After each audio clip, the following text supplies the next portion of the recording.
we don't turn into a 400 on 5-6, I guess, fight. You never know. You guys are smart enough for that, right? The what? Is it like What? It's like the Anakin Skywalker meme. It's like, you guys are smart for that, right? Right? Princess Amidala, or whatever the fuck her name is. Yeah. I can try. Oh, it's they told you the fields are absolutely crawling with these fuckers. There you go. Oh, Hundreds right. of them. So I'm gonna hope you're smart enough to not run out into the middle of that and start shouting for a fight. Sounds like a good old Raven pillage to me. The heck? Which Narlug finally has some new stories for his workbook. There it is. Nope, it's trash. Yeah, it's horrible.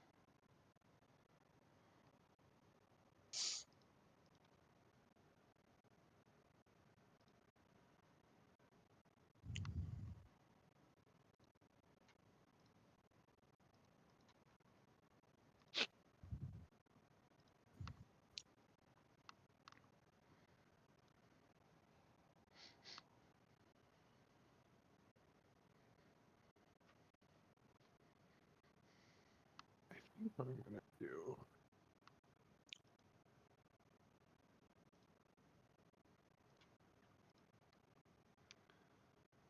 Ooh. It's as good as it's gonna get for now. It's pretty horrible. Close enough. I get the general idea. It's like a PowerPoint. Yeah, it's like a webcam in the 90s.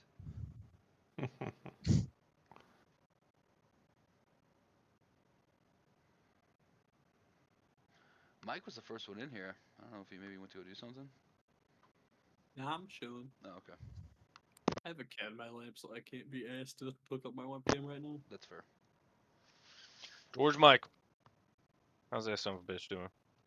He's a sleepy and cold boy.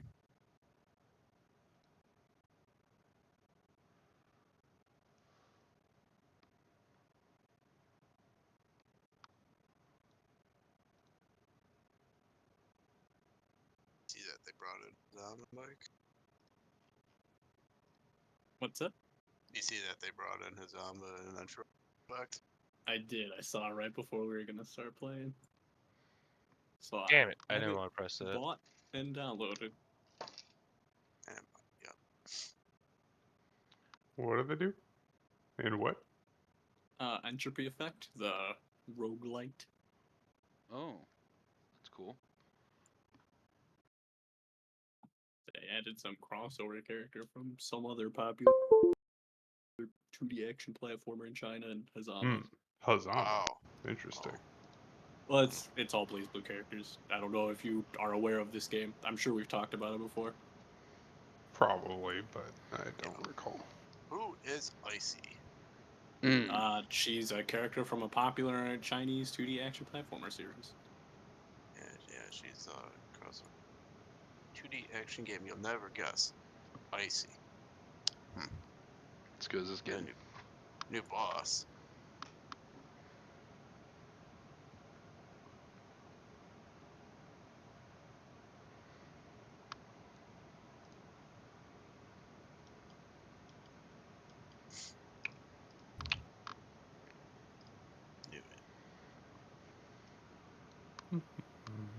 New legacy skills. Yeah, it's just for the new characters, obviously. Oh. Right. That makes. I mean, I guess that's kind of a given, not really like a feature.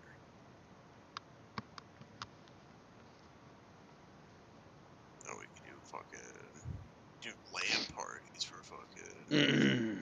No. LAN parties.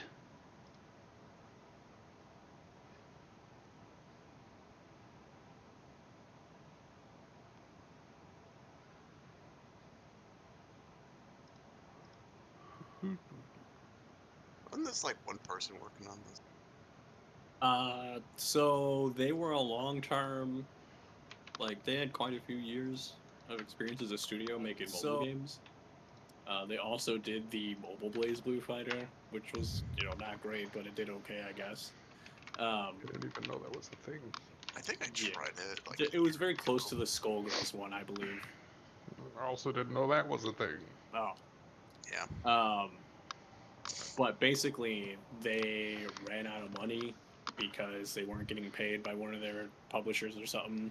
Like right after they put Entropy Effect in 1.0 release, and so he had to lay off like all of his employees right around New Year, and so he was a one-man studio for a couple weeks.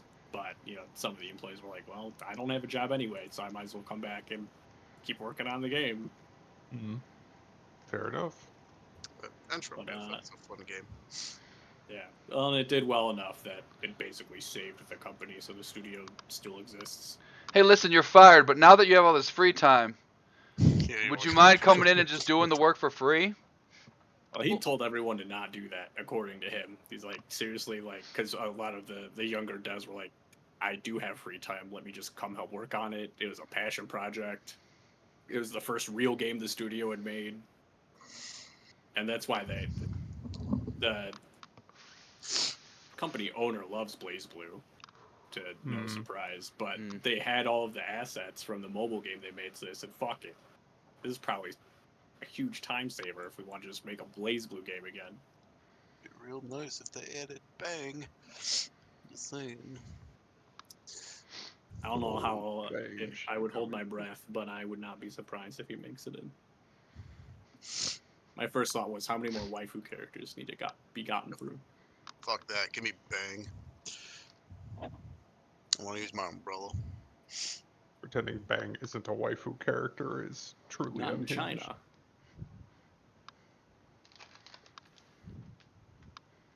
Or give me fucking Valkenheim so I can turn into a werewolf.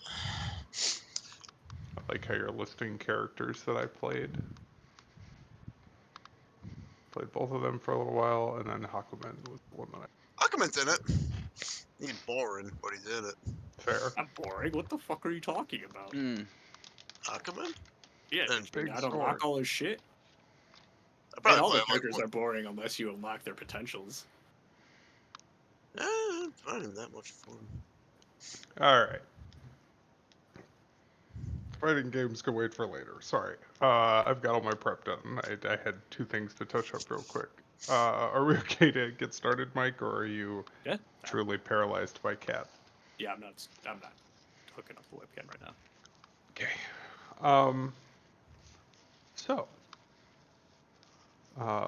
much of last session was relatively talky again, though you did have a brief combat encounter on your way to the winery. A druid and a number of unusual plant creatures, unsure whether or not they're truly summoned by them, summoned by something in the environment. It's hard to tell, but they're unlike anything else you've really seen. Almost like strange stick effigies brought to life. You know that some of them are ranged, some of them are melee, but they don't appear particularly durable, yet they are dangerous in large numbers. The druid itself seemed to be ranting and raving, at least to Ayakobachi, the only one who can understand the conversation in Druidic, about some voice coming from the forest, the vines, the plants all around, telling them that there was something they must do, and that soon Ayakobachi would hear it too.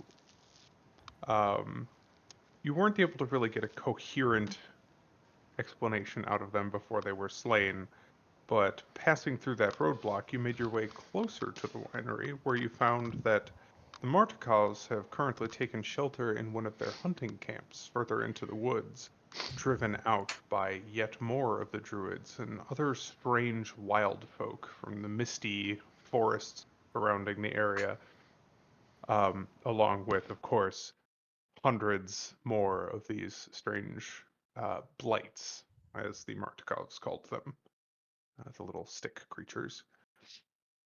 Uh, you got a little bit of backstory about what had happened here, and thanks to finding a strange fleck of gemstone inside of a shambling mound you defeated, you got them to spill the beans.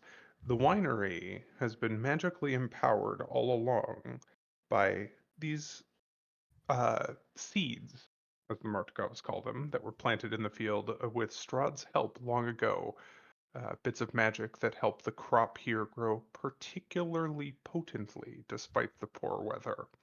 The druids seem to be stealing them for some means of their own.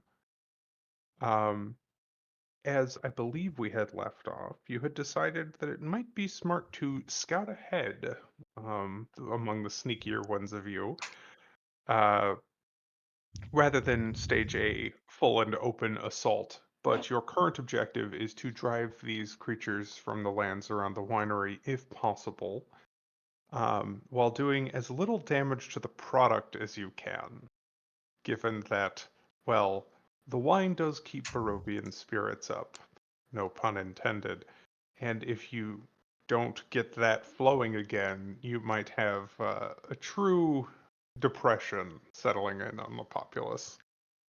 Um, but yeah, you had spoken, around the campfire with a number of people. Davian pitched in, Adrian, the eldest son, as well, and actually the one that had married into the family, Dag, seemed particularly okay with this plan and provided a couple thoughts. The talismans that the Martikovs have been using to keep their little hunting camp safe might help you guys as well on the move, but they're not going to be as potent if they're not left to kind of steep into the area's energy, which Ervir and probably Ayakobachi as well would have recognized as some sort of odd natural hallow-like effect that is keeping this area safe that you guys are all in. And you'd asked for a brief sketch of the grounds and perhaps entry points. So I will give that, guys, to you now. This is just kind of blocked off from the text, but here is the ground floor of the winery. Entrances marked in red. I've seen this map before. Have you? No, it just reminds me of a Resident Evil map. Oh, fair It enough. does. Um, Hell yeah. but yeah, if you guys would kind of pop that open so I could talk a little bit more about it in detail. Um, Davian would kind of go over what all of this really is. Spoilers, there are locations W8 and W10 on this map. Gasp. Uh, he talks about up on the northeastern side there, you'll see, well, that furthest out building is just the stables. There's not really a way into the main building from there, but if you need a quick place to slip into and hide on your approach, the doors aren't locked, and the horses, if they're still alive, have always been a particularly calm pair. I don't think they'd give you away in a panic or anything.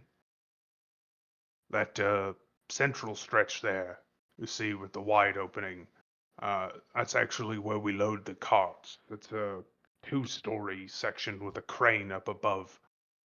If you're a real good jumper or a real good climber, you might be able to slip in there and then get right up to the second floor without having to go through the building itself.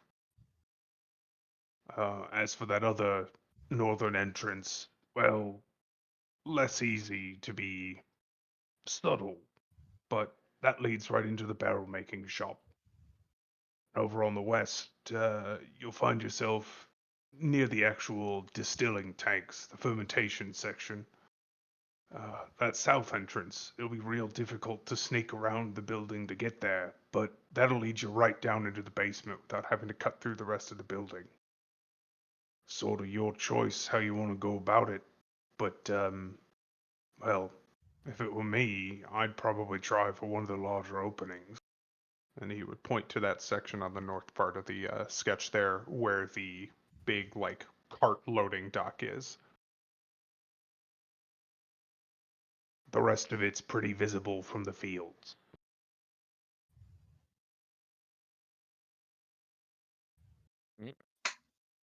Mm-mm. And Von Richten, who is still in his Octavian persona, would kind of lean close to you guys and not like keeping it quiet. He knows Davian's going to overhear, but not to project to the rest of the group. Well, it seems to me like perhaps we may want me to stay here with the lady, if and we're thinking it's risky to do some scouting. Maybe we ought to stick behind these stick things, all to keep us safe. But keep my keen ears open in case anything goes really wrong. And in your head, again, Ervir, as he seems to enjoy directing his thoughts to you, um, honestly, don't know if the druids are in league with Strahd or not, but I wouldn't want to risk her getting mobbed by so many creatures that could in fact lead her directly to him. Gesundheit. Thank you.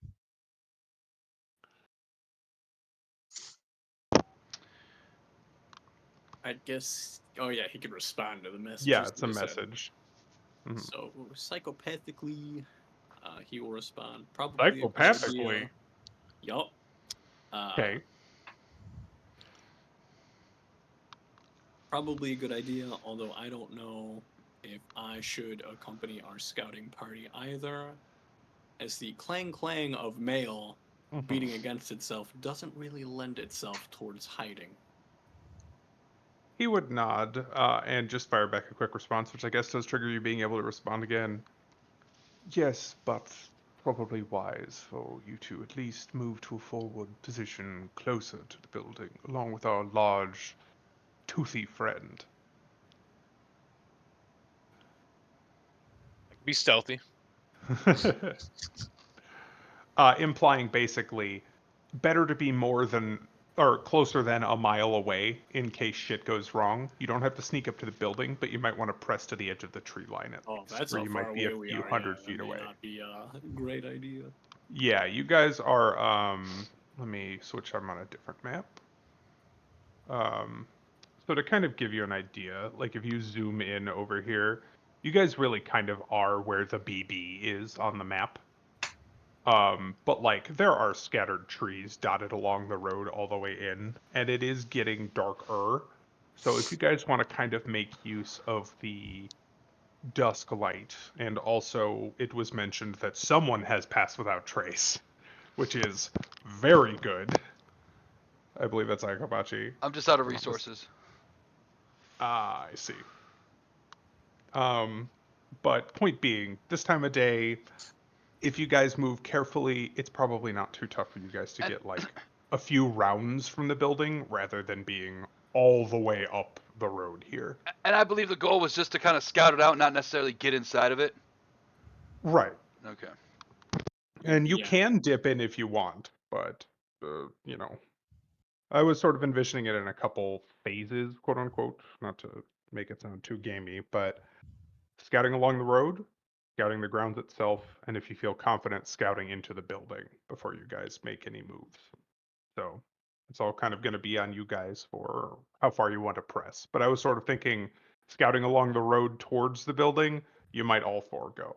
I won't force that, but that's just kind of what, I was thinking you guys were going to do. I know you're not going to clank your way into the building yourself, though. Yeah, Ervir. I say we scout it out, see which of those entrances we like best, and then we can come back tomorrow, fully rested and bellies full, and actually try Fair to enough. attempt it.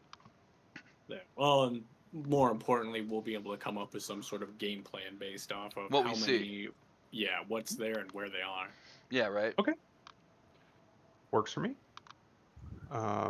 Probably going to have to do a little bit of doodling on this overall map, just so you know, because there is no map that includes the winery, and also I considered making one, but I looked at the scale, and it's literally like more than a mile across, and Roll20 struggles with even like 30 by 30 maps, much less 400 by 400 maps. So might be a little bit of theater of the mind. I'm sorry, but that's just an effective roll 20 being I don't very mind. difficult when you get that big. Yeah, anything you go over like 3220, it starts getting wild. Oh, exactly. Roll 20 has trouble rolling. It Yeah. always has trouble rolling. Yeah, I was gonna say, Frank, no practice roll.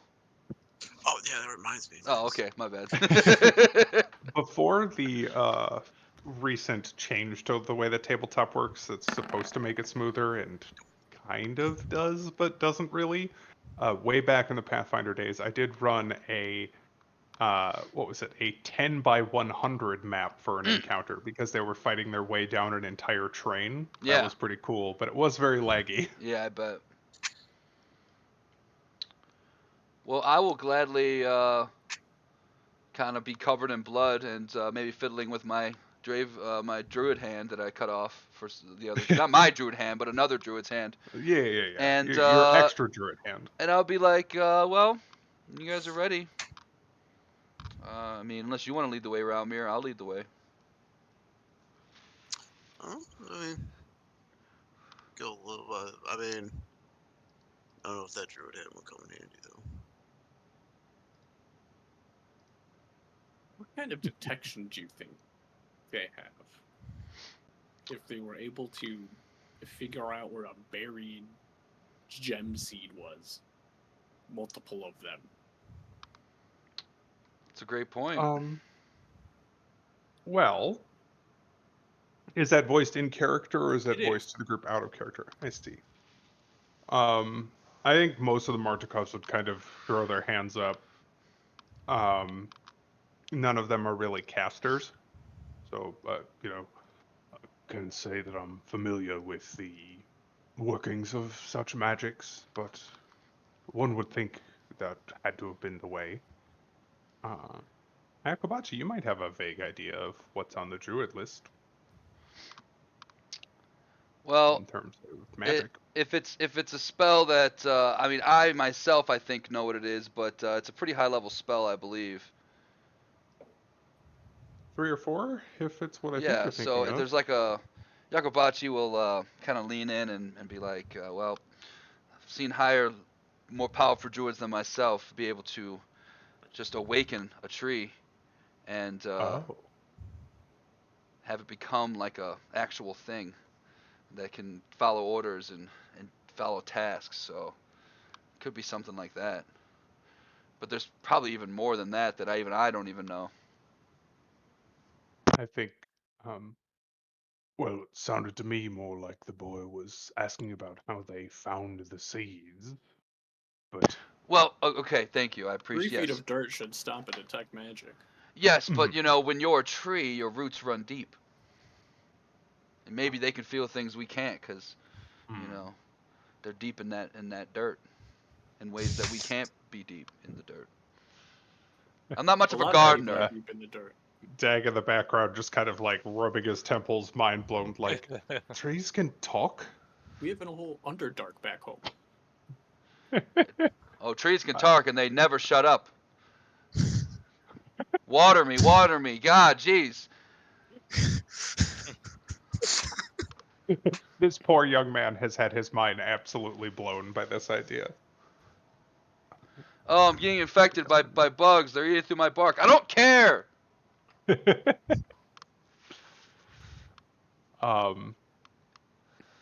For the record, I thought you were referring to locate object, which is a lower level spell.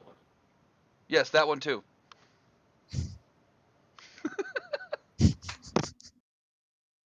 But I like the cleverness of your solution. Making a there tree as just well. awake. It just becomes a thing. When in doubt, ask the local plants. They probably know.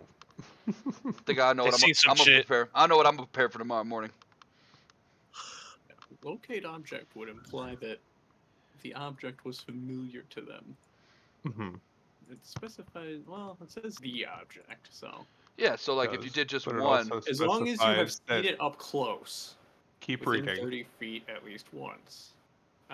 Nearest object of a particular kind, such as a certain kind of apparel, jewelry, furniture, tool, or weapon. you know how many times I've heard it's like, I'm gonna locate gold.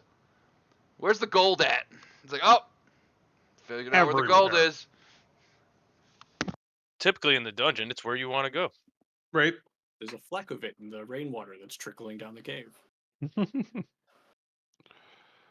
But yes, Mike, the idea being that they might not be able to divine exactly where they are, but would be able to get a direction by stating the type of item they're looking for, assuming there are no other large gemstones around. um, but were you asking about detection for people? Just out The of idea was that curiosity? it could somehow apply to people, depending on what Hmm, methodology they used. fair enough. I mean, if they do have detect magic running, we are quite magical now. Oh yes. You're familiar with the range limitation on that spell, though. Yes. Also, I'm pretty sure it doesn't work like infrared.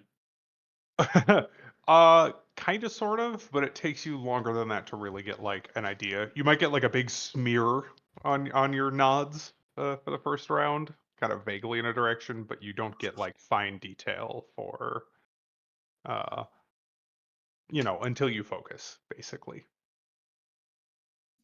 Um, but yes, as far as we can tell, in the brief bit of sneaking around we've been able to do, they don't seem to be able to detect us at any sort of range. We've only been spotted when we, well, make a mistake and make too much noise. And I mean, you look at this guy and you look at the rest of them, and they don't look particularly roguey or anything. Um, but you notice as he says that, it looks like Stefania, um, the older daughter who is married to Dag, she looks a little bit like shifty at that. Just kind of like guilty as though she were the one getting caught, which she just looks like a non-combatant. A little bit suspicious.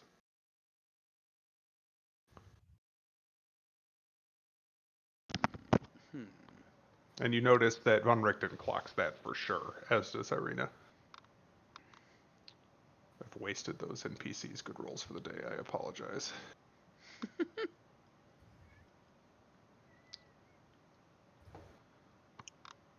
Well, in an attempt to not terrify in fact, I don't even care. I'm just gonna turn into a giant wolf spider in front of everyone as I say goodbye, and I'll just start making my way out of the camp as a giant spider.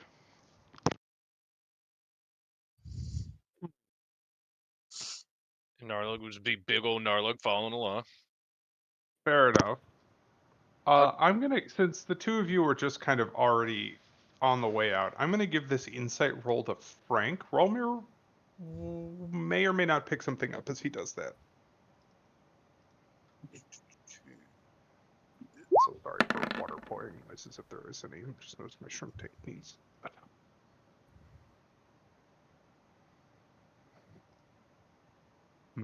9? I don't think so. I think your mind is also on the mission.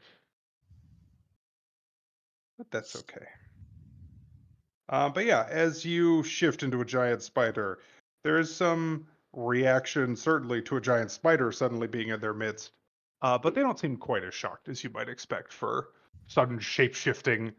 And just as you are getting ready to go, let's just say to save you, Ayakubachi, they'd already handed these out. They do make sure that each of you has one of those wicker tokens oh yeah. with you. They're small. Think like a little voodoo doll size thing. You can just like loop them on your belt or carry them in your hand, whatever. But they had explained to you last session that they're pretty sure they make it harder for the plant creatures to spot you. All right. I would like a group stealth check, please, Here we go. to progress to, let's say, this top bend in the road here. We all get guidance. I didn't do great. Everybody at a D4. Oh, we get guys. Do you? Wow, that's a bummer roll, Ayakobachi. Do you Yeah. actually have advantage or no? No, I don't. Okay, I wasn't sure if the spider itself granted anything. Yeah, go ahead and roll those d4s, though, to add. Narlug with a 5. Big rolls. Clang, clang, Oh, clang, clang, no. clang. It's like do it individually on all of us. That kind of makes sense. Oof. At least my stealth roll was good. Yes, your stealth roll was very good. Okay. Okay, so Ayakobachi and Ervir do clear a 10 with those modifiers, if I'm reading correctly. Yeah, I got Ervir 11. exactly at a 10, Ayakobachi an 11. Okay. Pretty So, sure I'm not in heavy armor. You're in medium armor that gives disadvantage. Yes. So it's the same. heavy armor rule, if you will. Because you are wearing scale mail? Yeah. Yeah, you need breastplate. Yep. Yeah, Fancy. scale mail's kind of loud. It's scaly. Honestly. But thankfully, as you all kind of slip along this perimeter here, you are not spotted, though that's largely due to the fact that Ralmir, who is very, very sneaky right now, you guys almost losing sight of him as he slips ahead, is able to kind of hold up a hand and give you guys the signal to like freeze and get low, as you do spot a single like individual druid with a number you can't really tell because they're so low down in the grass, they're so small. But you can spot definitely like at least 3 or 4 and maybe more of these blights kind of off to the north side of the road. I'm just going to mark them down. Seeming to kind of like walk up the road and then back along that line there. But as far as you can tell, they do not spot you. And I will move you guys up to where you actually are. Kind of like hiding momentarily as you wait for him to travel back to the western edge of that path. There's one druid and 3 of the blights. 3 or 4, maybe even more. It's hard to tell. The grass is kind of knee high and they're only really that tall. Like you see bits of the twigs sticking up here and there, but you're not sure if you're losing sight of them and then seeing the same one or seeing different ones. But it looks like a druid backed up by a pack of little critters. Damn critters. From here, you have Post 'em 2 all right options. up. You can hang along the road where there are trees kind of planted every 20 or 30 feet to kind of make the entryway a little bit more pleasant looking. Or you can risk cutting directly off the field to that northeast corner where the stables are. It's a straighter shot and faster, but it's maybe a little bit riskier. It Yeah, I'm does down. bring you to that end of the house, though. I am a spider, but you could definitely tell on my spider face that I'm more interested in the safe way. Or like do some legs that way. Yeah, I'm not trying to stomp through the center of the field. Okay, fair enough. So sort of the next stretch, just so you guys know, is going to be to kind of just south of where that orange line ends. There is like a cluster of trees that's the last cover. If Narlug and Ervir do want to stop and not get close to the house, that's kind of going to be your last stop. But I would like one more group stealth check, please. With And guidance. also, yes, with guidance. And then after everybody rolls their stealth checks and their guidances, please give me perception checks. Oh, as that well. big fat 6, dude. Oof. Clang, clang, clang. Well, I'm horrible today. Wow. Clang, clang, clang. Good lord. Well, 17 on still perception. one. Stealth roll was even better though. Right? Thankfully, you're staying sneaky. That perception, though. Right? Got But his 9. eyes are on except for Relmir. He's too busy being sneaky. Okay. Thankfully, again. Is this is perception with guidance too? Yes. I think it goes Would at off least after do your it first myself. check. I didn't know whatever. I keep casting that shit. Yeah. In this kind of situation, I'll allow guidance on everything, but it is kind of. You have to individually cast it each time. Alright. So, just checking stealths. It looks like just barely again. We have 2 clearing the 10 mark, and 2 definitely not. Ralmer, yet again, you're able to save everyone. You spot another patrol that seems to hug this end of the field here. That group is 2 druids and at least 10 of the creatures. And as you are at the spot where you are able to kind of stop and hold, you spot another group of 1 druid and some critters there, another group there, and multiple groups patrolling up and down the main road in and out of the fields. The ones that are patrolling this longer line, you spot larger, similar plant monsters, but these, rather than being made of dry twigs and being only perhaps knee-high, are made of oddly wet and mossy looking vines, and they much better imitate a person. They stand about normal human sized, and they do walk with like a much more standard biped gait, rather than kind of skittering from point A to B. I But you think can I tell they're knees. slow. Yeah, they got like actual knees. So that's kind of what you see, at least around the building. It looks like the larger patrols are this side on the bottom right and out in the field itself. Okay. That gets you close enough to scout the building up close, if you want to risk it. I just want to look at it from the side we're on and look at basically like this, like the. Let me look at that picture again. Yeah. No silhouettes or anything?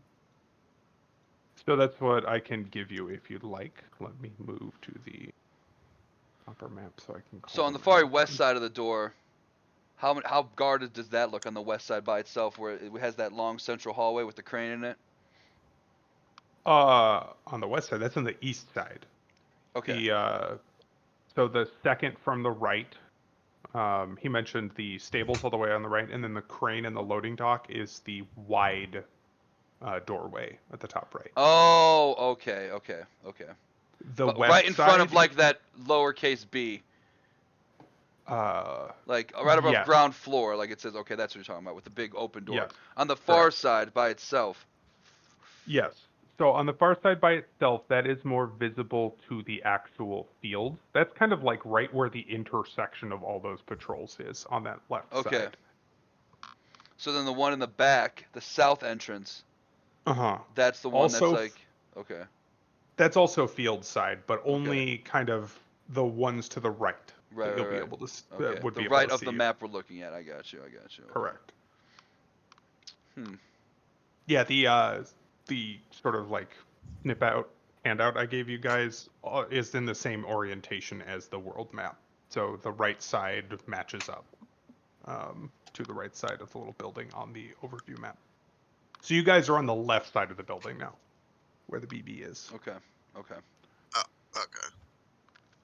But if you're looking for windows, it actually looks to you like the let's see. It looks to you like this. Sorry, I'm digging through 3 different maps. The whole north side of the building has windows that overlook down below, spaced out almost every 10 feet. And you can tell just kind of like based on what you can glimpse through them, those are mostly bedrooms and offices because the family does live here in the building. Mm-hmm. But you don't see any movement up there. You can just see like the corner of a bed or a bookshelf and like nice pleasant curtains. And actually, what you do notice is that from this close, the top left of that handout I gave you, Uh-huh. they didn't describe it this way, but that whole top left side is actually open. The wooden walls have been ripped off of that section, leaving only stone pillars. Okay. And inside that area, you like an can see that awning. there are, yes, it's basically like it's kind of like a veranda that had wood siding put up around it, but they've ripped that all out. And Oh, now you okay. see like signs of all sorts of the little critters have been in here, like all sorts of sticks and whatnot piled into what look like little nests. But what's actually there, which you guys can see from where you're hiding, this looks like where they actually mashed all of the grapes. They're like big tubs with steps that lead up to them. And you can see like spigots on the bottom of them where they would basically pile grapes in the top, stomp on it, and drain the juice out the bottom. So there's actually a big door that leads in from there. Understood. Okay. Well, I'm just gonna stay a spider and just wait and see what Ralmer thinks. I'm gonna give you a spider look. All 8 eyes blink, but not at the same time. Let's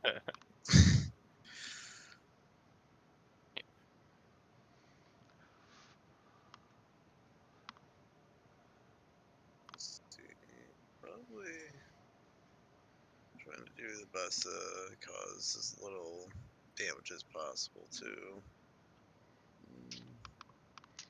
But if I had to ask which one had more people at it, like I guess the front, that one by itself next to the barrel room and the stables, that would probably be our best bet. Or maybe just sneak through the rubbish and hope there's not a huge nest of dudes in there. I think to myself as a spider.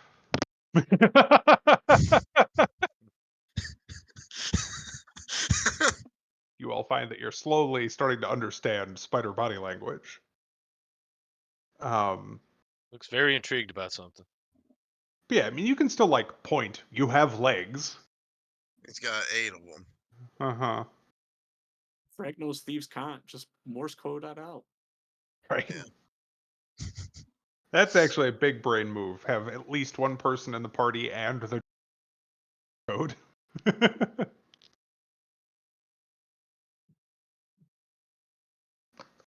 But yes, as the perceptions were quite high, you do see like these patrols, like I said, seem to congregate on the bottom side of the house. Periodically, what you do spot after sitting here for a few minutes and kind of observing is that every so often a druid will path in front of the bottom of the house where you guys kind of lose sight of him. But then a different druid seems to replace them, like they're rotating the patrols in some way.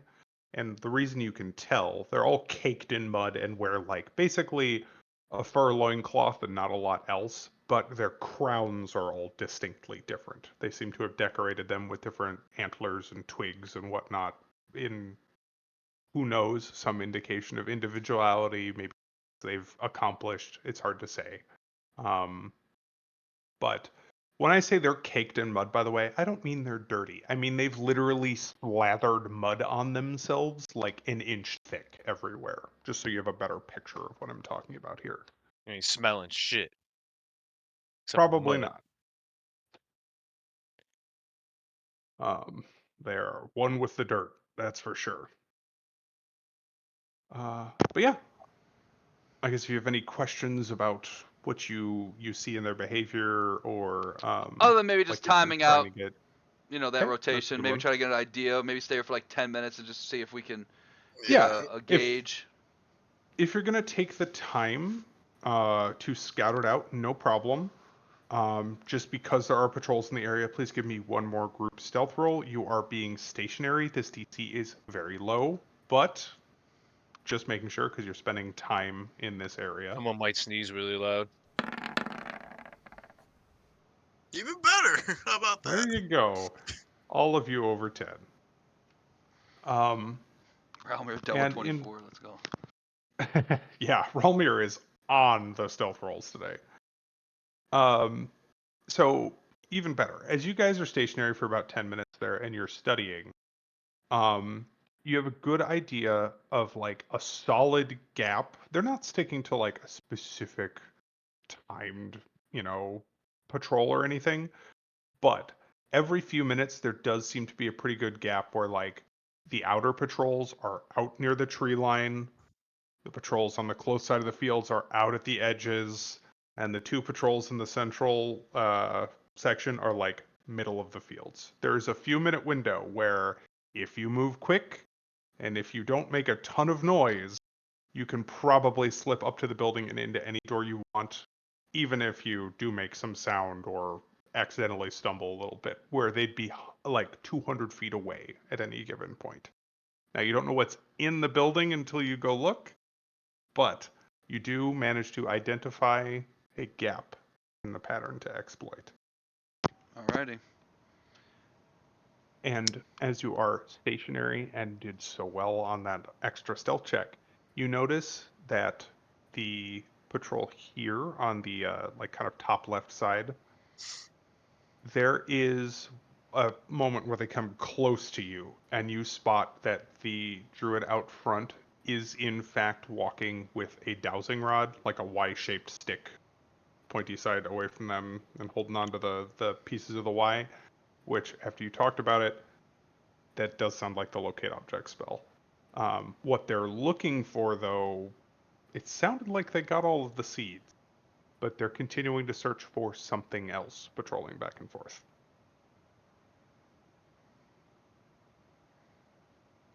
Mental spider note. Tuning fork. Okay. At this point, it is starting to get dark. The sun slips fully behind the western wall of fog, and the shadows grow long. It is noteworthy that as it becomes fully dark, you notice many of the patrols are heading towards the building and inside. That includes the blights. Okay. The blights from the field too. Not all of them. I was gonna say but all 500 of them. No. Many of. And in the field, sorry, I should have been clearer. They mentioned to you, the Martkovs, that the last time they stepped out into the fields, the blights are like in the vines. They're everywhere. So it seems like some of the surrounding plants perhaps have been awakened into these things, or they're burrowing in to get at the lingering energy that the seeds would have provided. But they're like literally blanketing the fields out there. Think like mites or something, like sticking to the plants. Don't go close, but they're not like on the move so much. They're just kind of stuck to everything out there. But yeah, and you notice that the outer two patrols, on the right and on the top, go fully inside the house, as do the two between the house and the fields. But the ones out in the field do stay. All right. Yes. So, question. So I for can like change that color for you. disguise kits, is it like can I only like do it like on me though, or can I do it like on an object? Oh, interesting question. Can you clarify for me? Yeah, I was want like possibly because I got a hempen rope in my inventory though, so I was wondering if I could dress it up though to make it match more like the vines for them though to set up some type of trap. Okay. So what, you want to create like a trip line or? Yeah, something like that. Though for possibly when we actually go like inside too. Sure. I don't know if it's so much disguise. Um, but certainly I would think, I mean, you've got pythons in your inventory as well, I think, which is like Yeah, you anchor a rope to. If you wanted, it'll take you a moment to do, but you probably could set up some tripwires and stuff if you wanted. It would certainly be pretty improvised. A rope is not that hard to spot versus like a right. wire or something. But I was just certainly, like if you're just trying to trip someone who's running around, a rope might do the trick. gotcha. Yeah, because I knew it would probably like stick out a little bit more though, unless Oh, I see what you're saying. You're trying to make it uh, look like a vine yeah, covering an area. Yeah, probably, especially if you took the time to like actually pick some plant material on your way back tonight so that you have it. yeah. I mean, it's just a possibility though for something to do. Yeah. No, it's absolutely something you could manage. And since you're bringing it up now and not in the moment when you don't have, just make a you just take some time when you get back to camp to gather some materials so that you can make sure you can blend a little bit better with the plantier things. I also still have some string, but True. I guess would make it easier to not detect. But Yeah, easier to not detect might be more likely to break. yeah, It'd be good if you had like a bell Um, on it and we were sleeping somewhere. It would be good for that. mhm. Or if you want to get into like knitting, repairing clothes. I don't know. You just need yarn. Actually, one of Jake's characters, when we played Strahd, had a bunch of string and some bells, and every time we made camp, he set it up. Hell yeah. Shout out. Yep. He Well, was a rugged ex-soldier gnome that had gotten ambushed in a foxhole at one point and became paranoid. Be right back. that's fair. Well, I'm down to head back, especially if they're leaving. It's getting dark. I know. yeah. Mhm. Don't want to stay too late. You have been warned a number of times that being outside at night can be kind of risky Yeah. in Barovia. Yeah, let's go check out. Um, Let's go back to camp before it gets too, before the hunt turns. All right. Absolutely. Thinking All of a right. spider. So since you know that the patrols are the orange ones have gone in for the night, the red ones stay out for the night. It's going to be an easier stealth check, but you do still need to sneak back. So please give me one final group stealth check. River clanks quietly. Look at you guys. You're just making me sweat on the way in when you barely scraped past And the then first one. just stroll right on out. Uh, Also, I gotta say, you don't have to stop and read this now, but there is a old D&D webcomic. This Narlug's stealth rolls reminded me of this. Um, but in the waning light, the last of the sun kind of vanishing here, you are able to slink back across the field and you make it to the hunting camp. You can see that as you've been away, it would seem that von Richten has strung up another several things around the edge of the camp. Um, as superstitious as it may be, long strands of dried garlic, a few holy symbols scattered here and there. And it seems as though the Martikals are kind of rolling their eyes at this. They, have not been bothered by Strahd that they've mentioned, but the old man's paranoia runs deep, shall we say. Um, you are going to be left to spend the night out here in the woods. These are semi-permanent structures. There is room for you all to be inside if you so desire. But I would like to know if you plan to keep watch, and if you do, what order you plan to do so. Well, I will definitely keep watch, at least for 4 hours, um, while everyone else can catch the rest for 8. Yes. And Elves. and based on like what time is it right now? Like Right now, it's like once probably we like get back to the camp, before 6:30 or 7 p.m. Full dark, but not like dark, dark. well, I would like We're to not talking spend midnight or anything. if it's Clay with Narlag, I want to spend as much time as possible working on a spell scroll level 1, Okay, and I want to make an absorb element spell scroll. interesting. Are you guys cooperating? Yeah, I plan on giving it to him so he can put it in his spell book. Ah, I see. But also, it's just a good ass spell scroll to have on you. That is true. Okay. So, let me double check.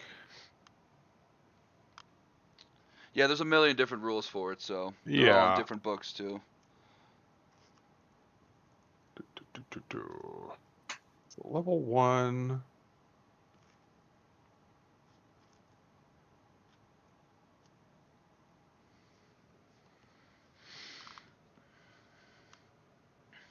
So So they state that you must be proficient in Arcana. Are you? No. I don't think I so. don't know if that makes sense to me for a druid. Yeah, that's one of them to make a spell scroll. Yeah, Oh, it just depends on what rules you're reading, I think. yeah. I'm I'm gonna definitely say, proficient. yeah, no, I know you are, Dave. So I guess either way, I think it's fine, given that he's proficient. Why don't we have Dave help, and you make the actual roll with advantage? Give me a nature roll. You're looking for DC 15.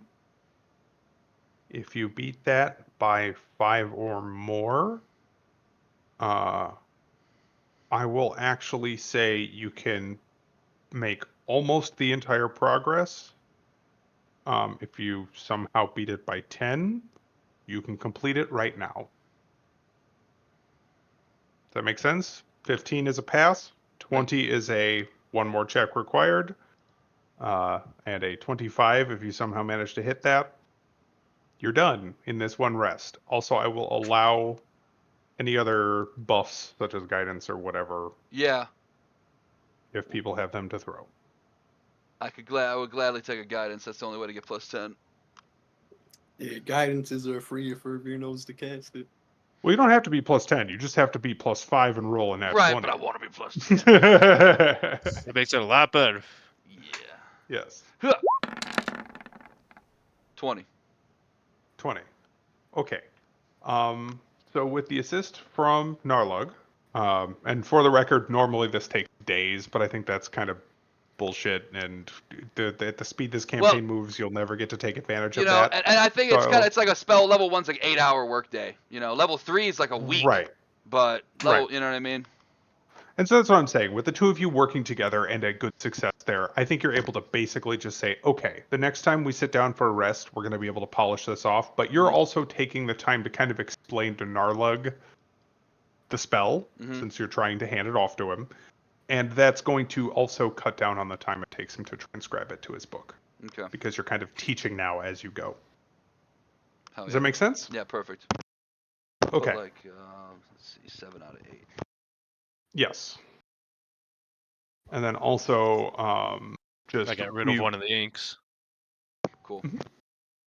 Perfect. And you won't need to spend more ink when you do it. You just need more time. Does that make sense? Yeah. But also, what Yeah. this is going to do, based on operating Narlik, you're only going to need one success rather than multiple successes to transcribe it to your book when you're done. Dope. So good. That was actually quite a good roll. And then yes, I'll watch on as much as I can because I only need 4 hours of sleep. Right. So what order does everybody else want to take a turn? And it is worth noting that with each of them, the adults in the group will all take a 2-hour watch as well. But I'm going to be honest, their stats are not as good as your guys. So, I'll go first. I guess I can do the first 2 shifts. okay. Who's on 3 and 4? Yeah. I guess I could do 3. Irving would volunteer for the last shift since he'd get up for dawn anyway. Okay. Fair enough. I need my encounter tables.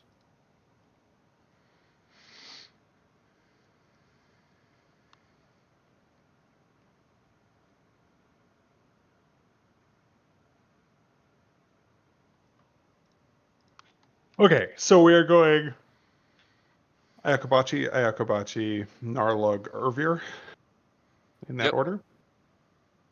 That's cool with me. All right. Let me get some. Yeah, all rolls this real sneaking made me sleepy. quick.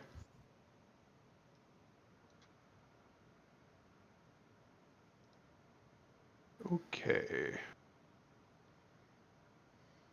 Nighttime.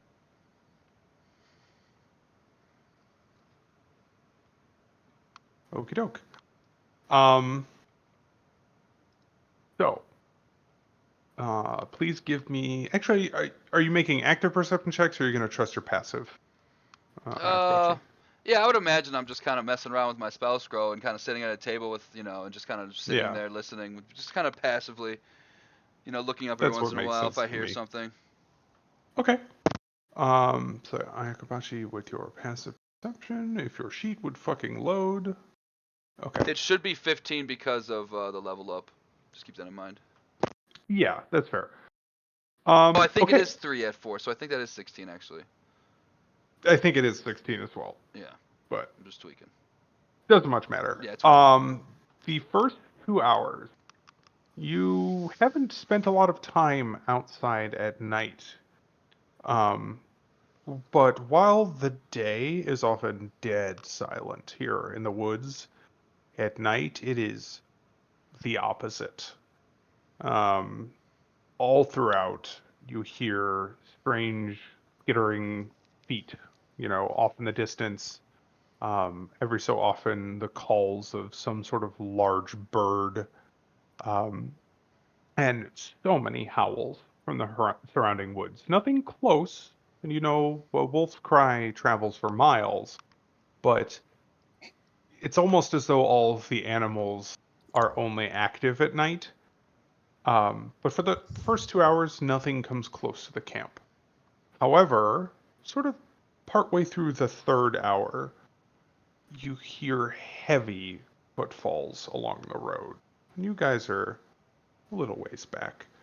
Um, but, hearing this, I think you would probably at least take a moment to step to the edge of camp and kind of peer towards the road. Yeah. And what you see is, well, you came across this thing before.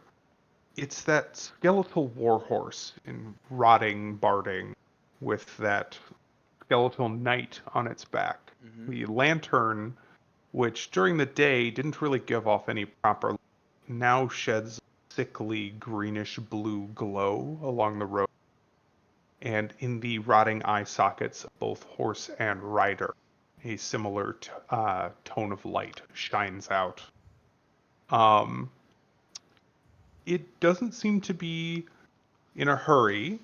It doesn't seem to be particularly aggressive. You patrol towards the vineyard and vanish from your sight. But about 10 minutes later, as it's crossing back the other direction, actually a very large bat swoops down and tries to attack it. And the rider literally draws what looks to be a rusty and horribly degraded sword, and in a single strike cuts it in half, not even stopping, and continues down the road with the lantern raised.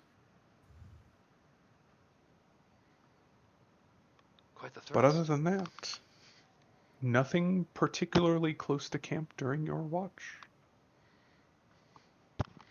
Yakobachi will just sit into all of the horrors and just and be like, this place is absolutely dreadful.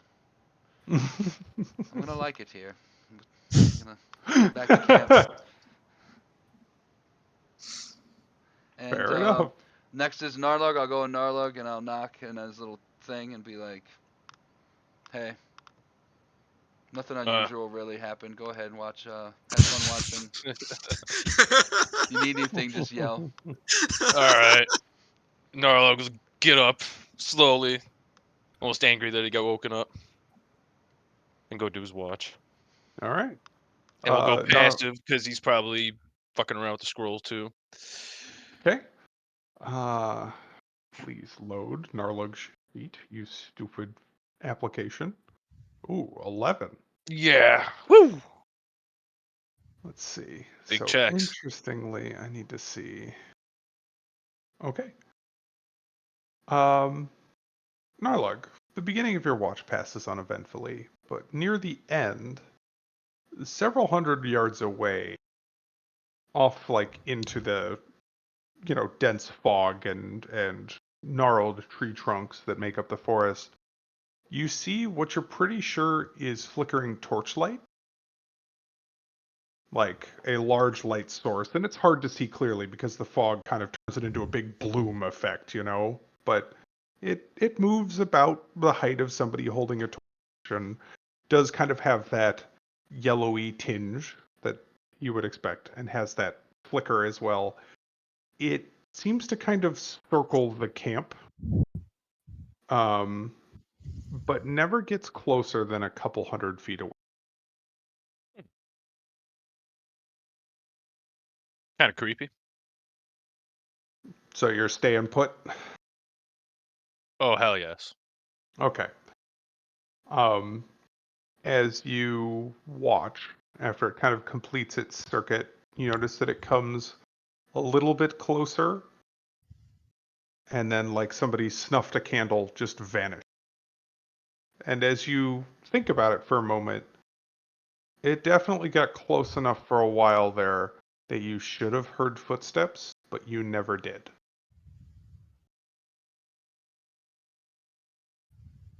That's The really rest- creepy. The rest of your watch passes fairly uneventfully, except Uh-huh. for the fact that a light rain starts. Now it is quite This cold fucking and quite place. wet. Good thing I get to go back to my tent. And then he's gonna go find Irvir. Be like, yeah, Alright. man, nothing happened. Good luck on your watch. Man, Irvir probably knows what that shit is too. Oh, absolutely. Now that I think about it. And Norlog's gonna go back to bed, thinking to himself, man, this place is creepy. The orcs would love it. I love how both you and Akabachi are like, man, it sucks here. This is awesome. It's gotta be hard to survive here. Your watch begins. I guess because it's raining, can't bust out the prayer tome. Good thing he knows them all by heart. Fucking nerd. I love it. Get his pocket protector out. So I guess he'll hang out middle of camp. I'll use my passive perception because it's 17, so you don't need to look it up. Okay. God, that's a hell of a passive perception. And kind of go through his morning prayers Okay. as he keeps an eye out. I think, let's see. So based on that roll, sorry. Passive perception of 17, you said? Yes. Okay. This boy perceives. Oh,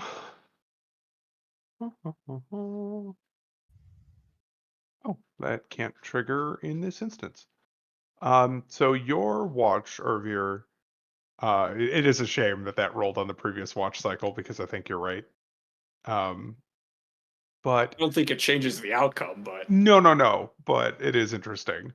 Yeah, your watch passes fairly uneventfully, though you note that at the time you're keeping watch, Stefania, the young woman, is also keeping watch. She just seems to trust that, you've got your head on a swivel, and also seems to trust that the wards are going to do their job. And as the very first bits of light start to peek over the mountains in the east, the valley's still in deep shadow, but you can see the sky starting to lighten. She is actually going to start cooking breakfast. She'll light the campfire, or rather stoke it to be like properly going, and starts making simple, like basically pancakes, and taking some salt pork and whatnot and cooking it up for the camp. But for you at least, you are left to a couple hours of prayer and quiet contemplation, with nothing else seeming to bother you. as the sun breaks, he'll offer a brief prayer to the Morning Lord as well. Fair enough. Dual wielding deities.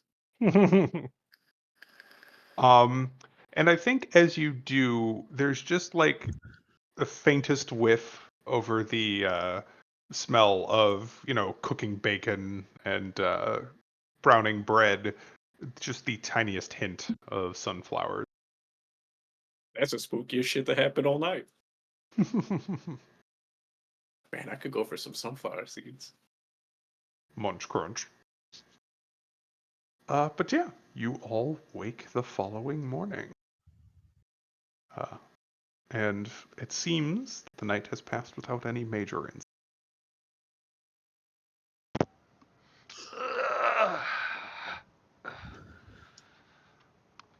I'm ready for a hunt. be quite a hunt. And when Are I you sit ready down, for the hunt? my bad. Go ahead. No, that was a question to Yakobachi. Are you ready? How do you propose we do it? Well, I'll grab some breakfast made by the prey, and I will sit down, Wha- and I will. Hold up. I will sit down and basically give all the information that I thought of in my spider head yesterday about getting into the base. I'll also mention the hunter I saw last night, who had a glowy, very ominous glowing lantern. Reminded me a lot of the horseback riding night we saw at the big giant gates when we walked in Barovia for the first time, and he looks like quite the adversary. Yes, and in fact, you're fairly certain it was the same. Probably the same guy, Yeah. but he's asked deadly. David if there's like a myth or a lore about that horse knight. So he would actually have, I think, something to say about that. And you see, there's like a glance shot between Dag and Stefania, and she seems to be like giving him an "I told you so" face. I mean, it left us alone the first time we saw it. It did nothing to us, and then cleaved a Right. bat in twain. So it's at least batting for our side, I Mhm. think. And it was daytime we saw him the first time, and this was nighttime, so maybe like it's different. Could be It's true. possible. Yes, during the day it did not have the spectral glow about it, but Davian, um, well, they're not often seen, but yes, there are a number of souls that have fallen to our dark overlord, or to his minions throughout the years, that, well, refuse to quit. There are stories of these revenants that continue to take up arms against him, though with time, many of them having failed to accomplish their goals, they degrade. They fall into a pattern, playing out some semblance of their last, well, thrive.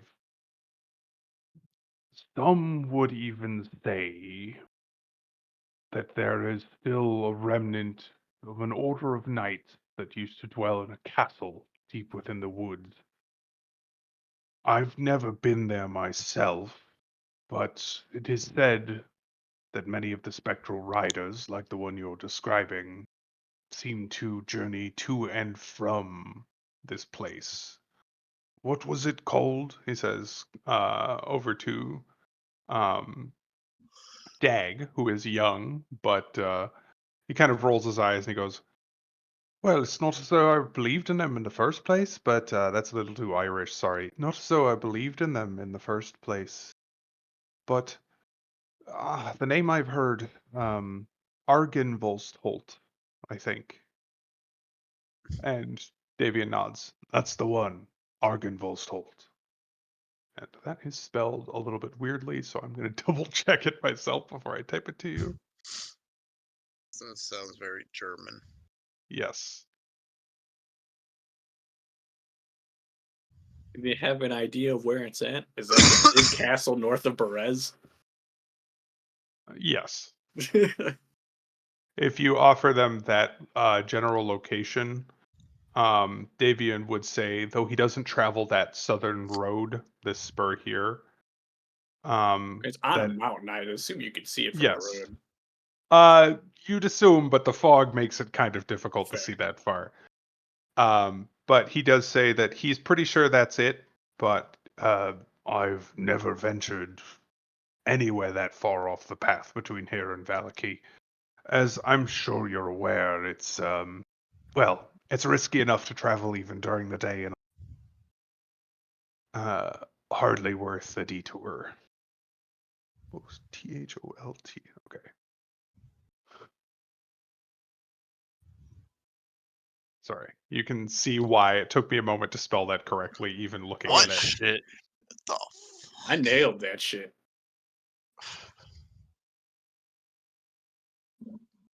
My 50% German ass can't even. Definitely wouldn't have guessed that. So I'm just gonna. But the key takeaway there too, worth doubling the point, is that he was clear to state that these particular undead seem to be in opposition to Strahd. Right. To the ops. Yeah.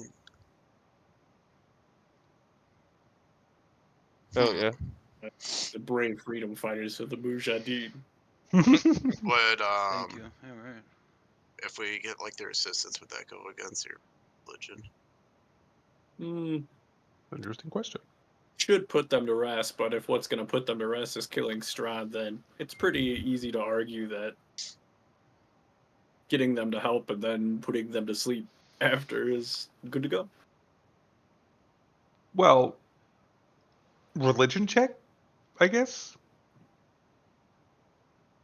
They're not willingly extending their own lifespan, Right. and I don't know if they're evil or not necessarily. I would argue at No, worst no, they're no. neutral.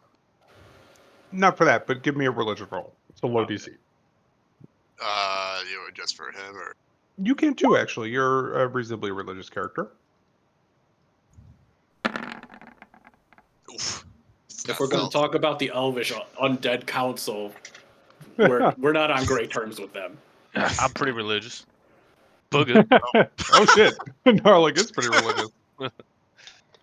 Both Seeing Ervir these and trees, Narlug I'm like, would you know what? I know, got that. right?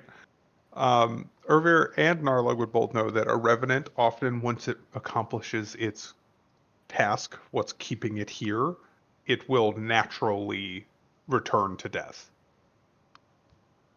We just got to kill Big Boy. A revenant is a particular type of undead that is motivated purely by a drive to finish their own unfinished business. And once that business is concluded, they can rest. So Oh. helping them actually puts them back to rest, Ervir. Yeah, Oh, so it's all okay. good. Yeah, Kellenborg is more like don't raise undead. don't raise Yeah. undead, don't willingly like unnaturally extend your life force. So like oddly Which obtained is big no-no. mortality. Yeah, liches being like arch enemy number one. Vampires definitely a no go. Necromancy no go. Fair enough. But other than that, I'd It's fair certainly game. play up Ervir's side of like trying to make people not afraid of death. Oh. And there's like a whole faction of the church that does the undead hunting that Ervir is not a part of. Mm-hmm. Oh, okay. Well, Yeah, I mean, Although that might change after this adventure, so who fucking knows? you're on the proselytizing side, not the exterminating. Right? That's how I've Yeah. kind of been reading it this whole time. I can't recall what he those likes- two are called, but they, like you said, there are different. It's the Doom Guides and the Clergy of the Dead. Or Yes. Clergy of the Dead. okay. Some So- slight overlapping though here and there, you know. Yeah. He's a preacher, not a crusader. Not even so much a preacher. It's more just like when you have like a pastor come to your bedside if you're like Yeah. in a hospital on, that's kind of like that. Oh, He literally not in the sense of like finishing them off, but exists to help people die in peace, right? Yeah. It's not to like go and preach to you about how great Lord Kellenborg is, but more about like reassure you that like, hey, we definitely know what comes after you die, like, and I you're got scared you. of it, and you don't need to be scared of it because Lord Kellenborg will be there to greet you and guide you. Right? It is a real like massive philosophical difference. That It is. whole I love thing. it. That's why I was so Yes. fucking drawn to it. It's a very interesting thing to try and wrap your head around. Like, yes, we know the afterlife is 100% real, and we even know what's going to happen. Yeah. And I've dedicated the rest of my life and the rest of my afterlife to Mhm. making sure that's what happens for eternity. Right. Very interesting, for sure. So, Spooky nights, all good. Spooky Nights seem to be potentially friendly. And yes, Argynvost's Holt may be a place to find allies, but it's hard to be certain. How does Van Richten look? He's If we been talk about spooky allies. mostly he's maintaining the Rictavio persona, so like he's not paying too close attention, but you do catch him glancing over as you guys are talking about it. And if you are looking for a specific reaction from him, there's a subtle like maybe gesture from him as you guys are talking it over. He doesn't seem opposed to the idea, and in fact, kind of just in the trail talk you guys have had, we skipped over a few like light RP conversations.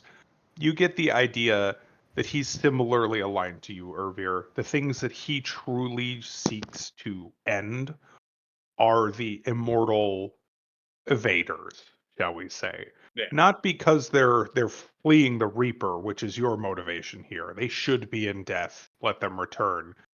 He more falls along the lines of he's very Luigi Mangione. These are hoarding power they shouldn't have. They're staying around too long. They are actively hurting the small folk. They need to die. Because a lich or a vampire literally drains in order to sustain itself, and that's what he hates. It's not so much about them living too long.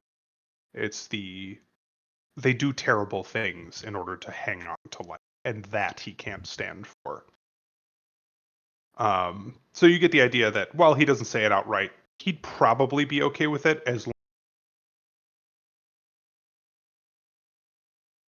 As long as what? You broke up at the end? they're not doing anything untoward. Like they're not Yeah. harming the people, they're not terrorizing anyone. If they really are just trying to kill Strahd, acceptable allies. On the extending life thing is more lawful from the religion, but I think Right. Ervir being good aligned would still be like, yeah, kill it anyway. Mm-hmm. Kill it anyway.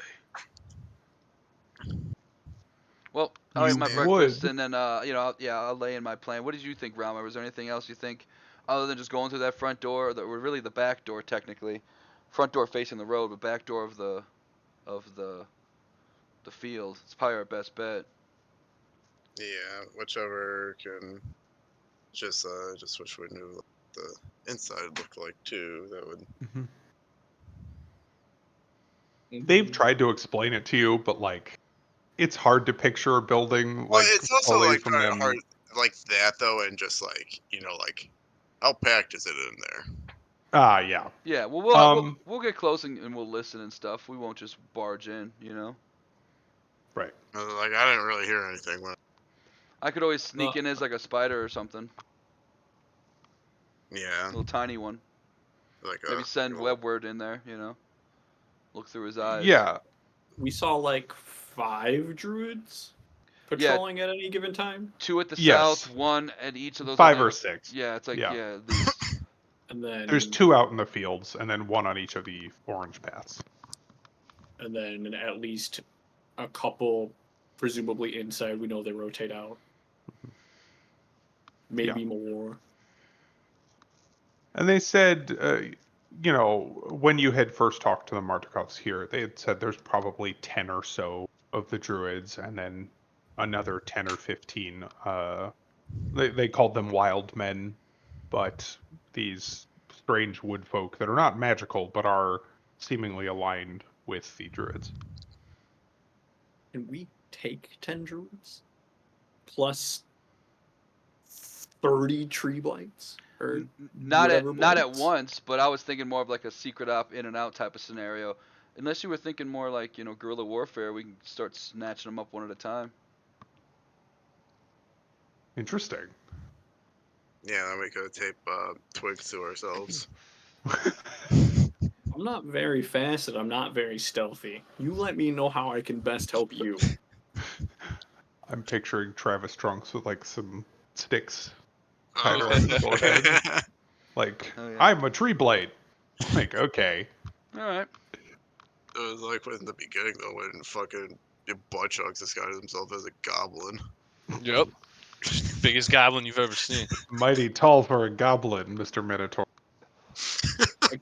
Could, if I'm not stealthy and I'm not fast, I could very easily make myself a target and potentially draw That enemies is to a certain true. location.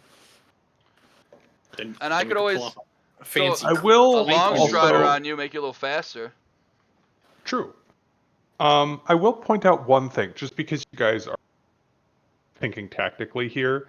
Friendly reminder, this is not a video game where you aggro an enemy, suddenly everything in the map turns red and rushes to you. If you're quiet and quick, you can kind of go, I don't want to say room, next room might hear, but think more Hitman. Right. You can Okay. probably cleverly way in. I You mean, can if it, just well, wipe if- out a guy You- and then be Well, patient and get if- the if next we're- one. If you If throw a we're- fireball, they might see it from across the field. But if you're Yeah, I mean- unfortunately, I don't think I can do fireball at all because Hmm. can't burn the plants. I mean, if we're going to the hitman though, like I got some sneak up behind them with somebody and just strangle them. What about Zone of Silence? How much do you guys have to cast I with don't. verbal components? I could be all right. I mean, I could just walk out of it and throw up a summon if I have to. But I probably don't even want to do that just for the sake of not causing any. No, honesty, I didn't prepare Zone of Silence last night. Fair. I didn't think I needed because it's daytime. I'm down for the guerrilla warfare. I'm down for trying to sneak in and sneak out. That's obviously dangerous because if they call the horde into the house, we'll be Right. in kind of a tight spot. But You can also consider the fact that if they call the horde, it has to run from the field in the time that you could be running from the house to not the house. right. Yeah, what's little bro gonna do when I stand in the doorway and create a choke point? They all walk We can straight get into Spirit in the back. Guardians. Like, there's no plants in the backfield we got to worry about, right? Correct. As far as you can Let's say tell, we can this- get them motherfuckers back there. I can just start blowing them up. Well, Mhm. that's where Patrols are there, but like Yeah. this section down where the red patrol is like where the yeah. and what Narlag is saying basically is like you have a falling back while shooting retreat across that open area Yeah. much more effective than you can anywhere else. So if shit goes bad, running while fighting might be a plan. And I was thinking maybe even if we just take out like one quadrant, that gets it so we can't get like cornered off by these. We have a way to escape. Right. At least until that patrol is expected back. Right. Also, do you know like if were we able to tell like the type of flooring inside the house? David would explain to you, mostly wooden building. Because I got them ball bearings. Basement is steel. Or not steel, stone. Ball bearings. I mean, wood would work. Wood plank floors, you could definitely trip people up with those. Scatter them in a convenient choke point. I got 1,000 of these things, so I'm just saying. I think they, what do they cover? A 10 by 10? Something like that? Yeah, It some says in type the of item space. description.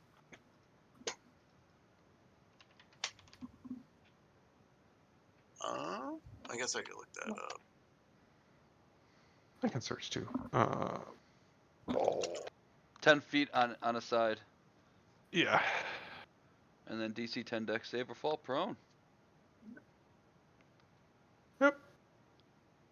It's a big. Or they wide can move area. at half speed to prevent falling, but that first guy's got to spot him. These guys. But even half perceptive. speed will slow somebody down pretty good. Yeah, for sure. It's not going to work on the dirt field, but in the house, that absolutely. Right, I figure it's like ball bearings on a field. Ralmer's about to home alone this entire crib. Fuck yeah, I am. Vine trips and ball bearings. I actually think it would be really cool, just putting this out there, if there were ever a scenario I find myself in where the players can actually set up traps. I haven't run across that really, Yeah. but I think it would be fun. I was kind of thinking that with the field, if we have a retreat game plan, but I just didn't know what to set up. Yeah. Yeah. I didn't prepare explosive roots today. Well, I have Earth Speaking Tremor of too, Order which of can the cause Stick. some issues with terrain. So it's not a huge space, but it's pretty wide, wide enough to maybe hit them on like more on the road or something. Mhm. Well, and I don't know if you have like Entangle.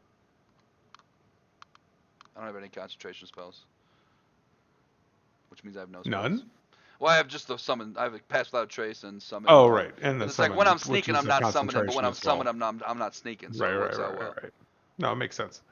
And you're not really a shifter, because I know a lot of moon druids, for example, are like all concentration spells. Cause Yeah. can And then they're going to be shifting into something and fighting in battle as a monster. yes. Oh, I Well, didn't know that was a thing. Yeah, Oh, bear yeah. with a moonbeam active is very much a thing. you can't cast spells while it's wild shape, but you can concentrate on spells. Right. Oh, I did not know that. Mm-hmm. Well, I'm sorry. So, fuck, we're running right up on the end. Let's get you guys up to the house and at least in.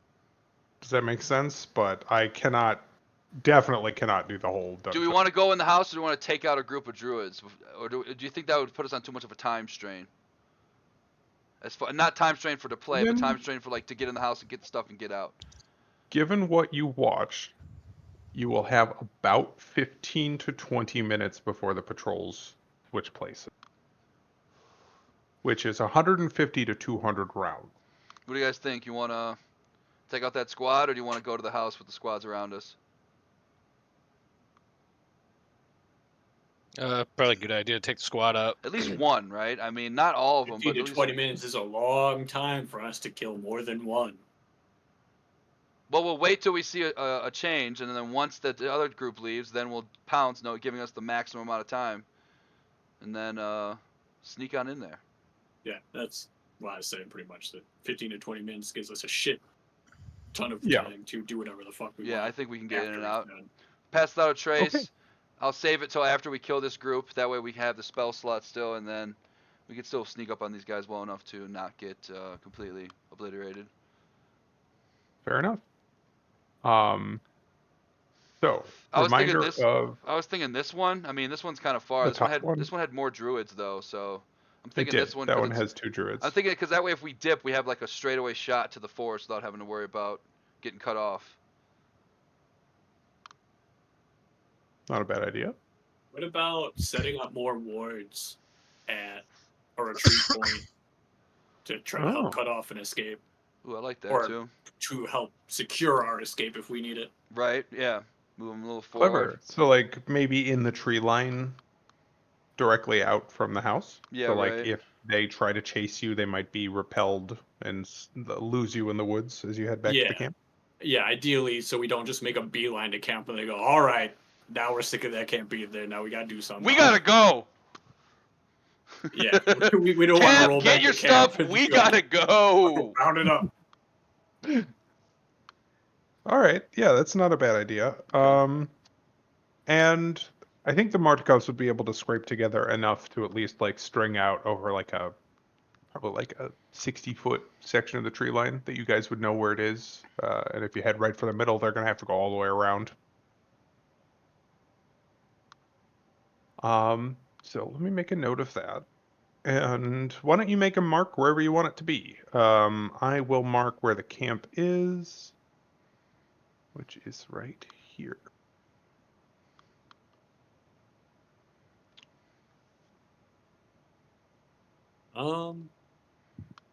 I'd say we probably want to cut like here-ish then. So we would retreat in a straight line. What the fuck? You gotta unsnap. So like right here somewhere. Snap to center. No snapping. Yeah, so if this is the house, yeah, we'd run out like this way, so we're not Yeah. going straight to the camp, and it's Yeah, a that's pretty smart. straight line out to the tree line, and so Yeah. hopefully we can break the pursuers like right at this tree line, and then Yeah. we could go right into camp if we needed to. Right there. Clever. Right there. Yeah, smart to make it not a direct route.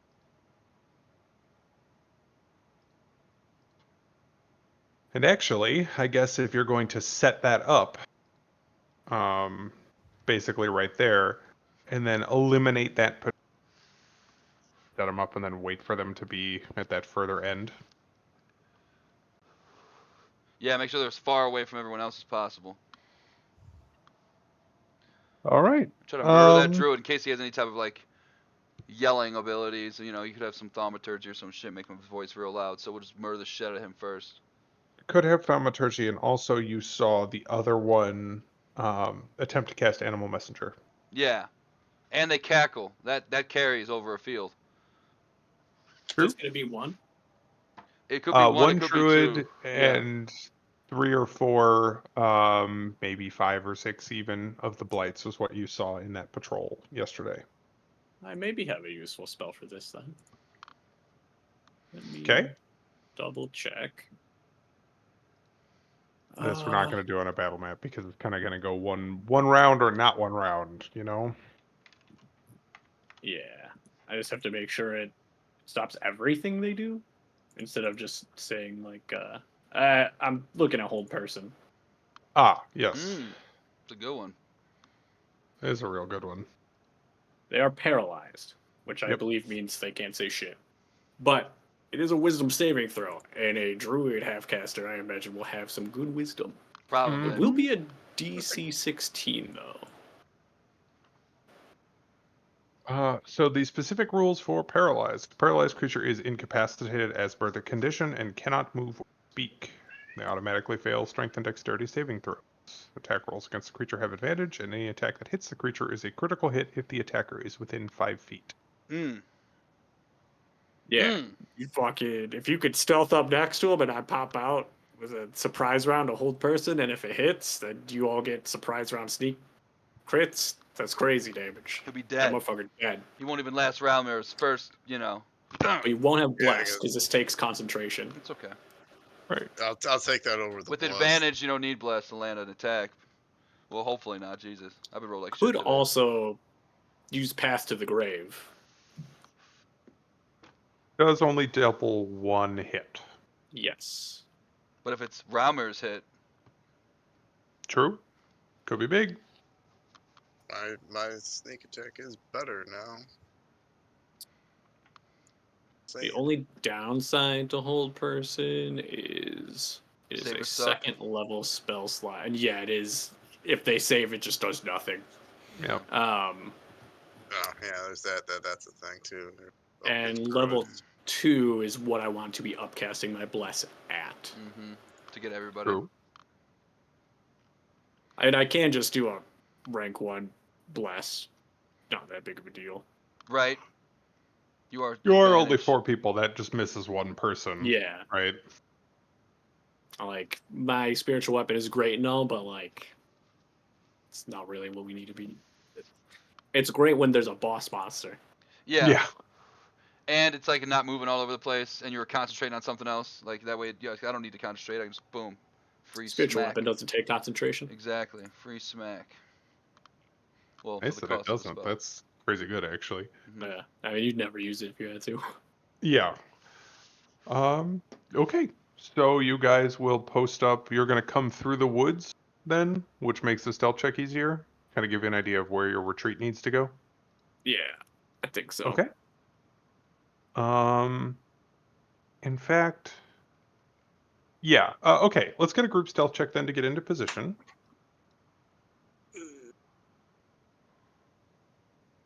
Druid stat block. Not great. Compared to what I've been doing. Oof. Man, I'm consistent. You are very consistent. Ignore that guidance. Good. Or clank, clank, clank. Playing.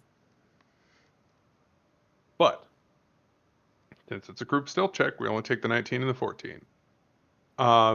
you are able to slink mostly silently through the woods and find your way to the tree line. From here, you can get a good view of the entire valley, and includes the winery here. You're able to string up those totems in the trees, kind of spreading out to each place, one or two of them.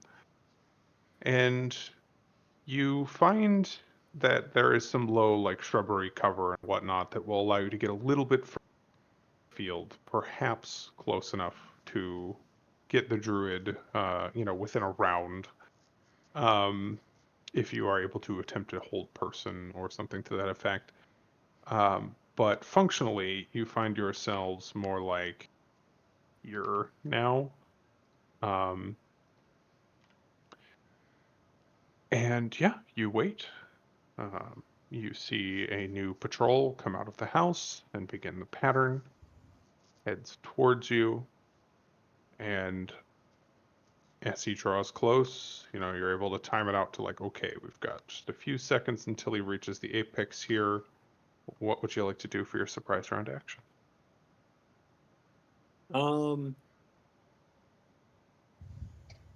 Irvier would make it clear to the party beforehand too that this is a 60-foot range, so I can kind of stay hidden for the actual surprise round itself to get this cast off. Mhm. But they may want to be closer than I am, so they can actually get into a range. Well, I guess it mostly applies to Rawmere, but get into a range where he can make a strike. Sure. And then they get to try to make that save again on their turn. If you dash, you could probably get pretty far. Yeah, I mean, he's very fast. That's true. Forgot he just does that as a bonus action. Yeah, Yeah, he I can could- move I the could full just 60 dash. feet. But it's probably good to get him as close to the druid as possible, just so that you can get right up on him. But yeah, okay. So the plan is to hold person. I think so. Did that sound I like like a it. good plan to everybody else? I'm in. Well, once he takes damage, it fails, doesn't it? No. No, it's so he No? loses Oh, concentration. yeah. Uh-huh. Sure. Yeah, it's real good. I don't think I'm gonna be able to get Concentration there. up to 1 minute. I don't think I'll be able to get there in time, so I'm gonna focus on any of the blights that try to go for Raumir after they realize what's happening. And yeah, Okay. you only get the crit if you're within 5 feet of the Mhm. target. So you got to get next to him. And I'm just gonna magic missile the fucking All the blights. no the Oh, dude the being druid. held. Just the Yeah. shit Okay. out of him. Yeah, you're just gonna dump all of it into him. Yep. Well, I All think right. I could probably get. I don't want to use a summon. I'll just use a produce flame. I'm just gonna Okay. stab him. Simple as that. Yeah. I'm just gonna stab him. Okay. So he passed close enough that he is in your range. You're going to cast Surveyor? I am.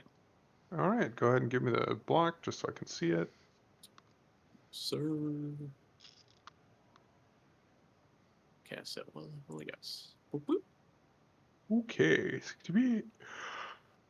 End of each of its turns. Okay. And my spell save DC is 16. Yeah. I didn't realize the thing about the upcasting. That's really good. Okay. Wisdom saving throw. All right. DC 16, you said? Yes. Just barely. You surprised? It's a 13. And you feel as your magic hooks into his mind, and he just stops and kind of dumbly just stands there, functionally T-posing, as you have him under your control. Ralmir, he's Gestures 50... to the party with the seal, Team 6 side. Yeah, right.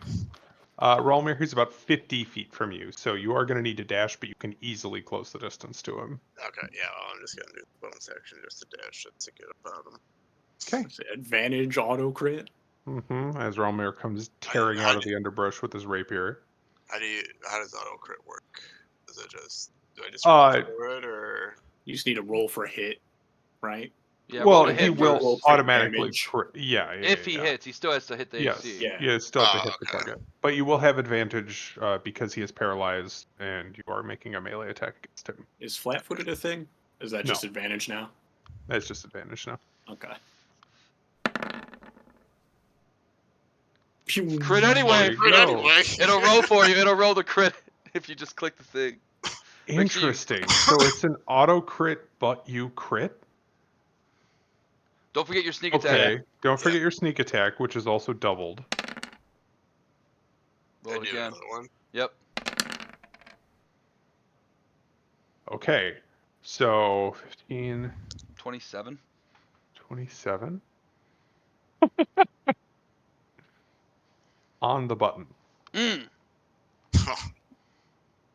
So you cause this druid to freeze up Ervir as Rolmir is a blur, shooting out of the bushes and stepping up and landing a perfection of a rapier thrust directly under the chin, out the back of the head, just perfectly lights off as you feel your spell fade as there is no longer effect.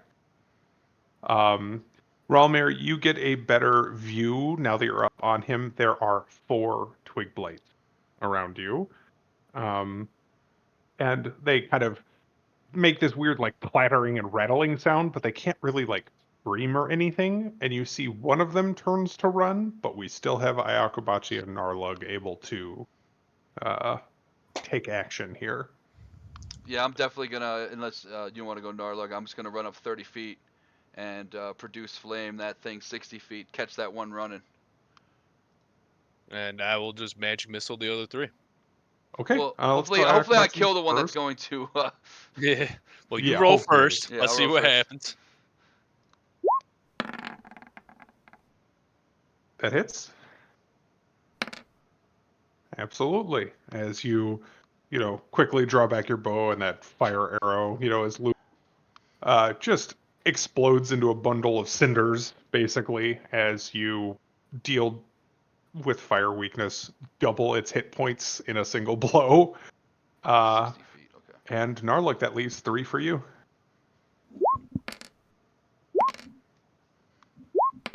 All right. Do you get 3 missiles with a level 1 cast? Yeah. Okay. You guys are hundreds of feet from the actual building, but as Ayakobachi annihilates one, and one of Narlug's magic missiles is enough to actually shatter one of them entirely, 2 of them have 1 hit point remaining and do attempt to run, but they have a 30-foot speed. So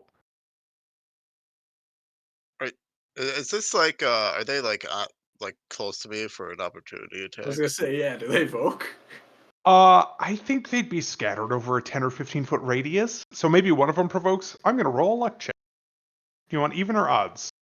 I will take odds. Okay, one of them provokes.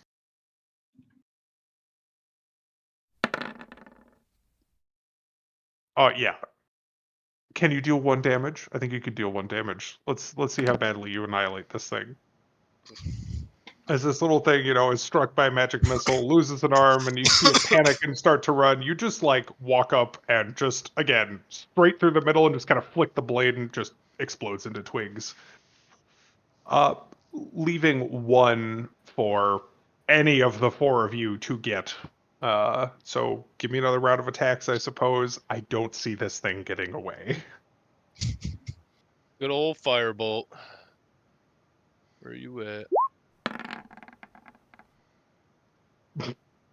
And Narlug just, checking the sights on his finger gun here, just, Oh yeah, that's big damage. You yeah, know what it is. easy. Out of curiosity, I want to see if it would have made its dex save.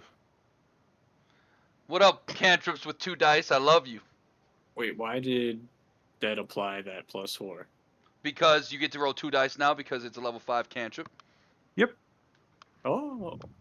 Yep. Oh, Cantrips I get add better my as you go. wisdom later is what it is. Yeah, No, you no, get your no, it's wisdom 2 later. dice. Yeah, eventually It's, you'll get a wisdom, eventually. like Yeah. a higher Right level, now, but it's yeah. just 2d8. And then at like a It's an level 8 11, more. it'll be 3d8. Yep. And for things like Firebolt does more damage now too. You'd see it's 2d10. And Produce Eldritch flame. Blast becomes multiple individual hits. Produce Flame does Yeah. more damage. For the record, it was a crit on the save. I'm sorry, Sacred Flame, but Are you Narlug's got shitting it. me? I blew that boy up. So, no, I I'm guess not it's more and shitting more you. the whole person landed. I'll be quick to hide the druid body somewhere. Here's my evidence. But okay, so you were going to move up and just like hide the actual corpse. The blights themselves literally do just like explode into twigs. So like that blends into the grass and all that, no problem. But the druid, you just gonna like drag him back into the tree line or something? Yeah, something like that. Or okay, And then when I get far enough away, I'll cast Pass Without a Trace before we head out in there. all right. Did we already put the warrants up, or are we doing that now? You did, yeah. No, Okay. as you were moving through. Cool. Okay. So that patrol has been eliminated, which frees you to sneak up to the house. And Pass Without a Trace lasts for a while, right? It's an hour. It's like an hour. Yeah. I'm gonna take note of that. Well, that was smooth. Right? Could have gone worse if you had not immediately seized it and then crit him for his entire health pool in one shot. Yeah, you did get a shot at another save. And funnily enough, I was going to increase your damage crit. It's auto crit naturally. I like to honor double crits Triple like crit? that. Yeah. Hell yeah. Fair Um, enough. We didn't even need it. Speaking of scary crits, Zachy, we just found You found what? the great sword Okay. in Witchlight. It Oh, is a Jesus. Vorpal great sword. Jesus Oh. Christ. Oh, I had Let a me know when Vorpal. you finish that campaign, because I'll let you know what I got, and I didn't even know what it was. Fair enough. Yeah, we're still in the castle. Castle's I dope. think we're probably like 2 or 3 sessions from the end. What you say, But Frank? yeah. I missed my Vorpal Magnum. Poor Blow their head Magnum. off. Only got one, too, the whole campaign. Oh, One I only head. got All it you once. need. The final enemy, too, The before most the important boss. one. Yeah, right. You just got to run the combo of divination wizard in the party and somebody with a vorpal weapon, because then you get to choose who loses their head and when. Right? Just get that 20, save Anytime it. that wizard gets that 20. But Fucking yeah, potent. you've successfully eliminated Important. that northern patrol, and you slink up to the house. Let's get everybody on the map at the very least. Do, do, do. Is it dark for you guys or no? It's black. Yes. Yes. Okay. Can you see my ping? It's a big map. Let me zoom out. Yeah, I see it. Okay, please trust character. You might have to zoom out a little bit. I'm trying to zoom out, but okay, there we go. Okay, now you guys can see, because it's a daylight map, correct? Yes. Yeah. Yep. Okay, so you find yourselves up on the winery. And as you can currently see, this area, W2, is the loading dock. Parked in the loading dock is a wagon with 3 barrels set in braces on the bed. A raised wooden walkway runs along the west, south, and east walls. Through a hole in the ceiling, you see a wooden arm of a loading crane with ropes and hooks dangling from it. Now, Ervir, you have Me. a 17 passive perception. Yes. That's a lot of passive perception, which means that you automatically see up above, looming over this area, is the wooden winch hanging from above, and perched atop the edge of the hole looking down is a man with wild hair, rotting teeth, and skin painted red with blood. He waves a gnarled staff made from a black branch and babbles at you in Druidic. The only one who understands it would be Ayakobachi, but you hear him in, like, again, crazy babbling nonsense. Nature bows to my every whim, for I have the vampire staff. And he is clutching a weirdly, like, rotted black, like, piece of wood, and the end of it almost looks like a claw. But he seems to have spotted you, and you spot him quick enough. There's no surprise here. He's up through a hole in the floor directly over this front barrel. So let's go to initiative, and you know they don't have a lot of health. Hopefully this ends quickly. Turn order.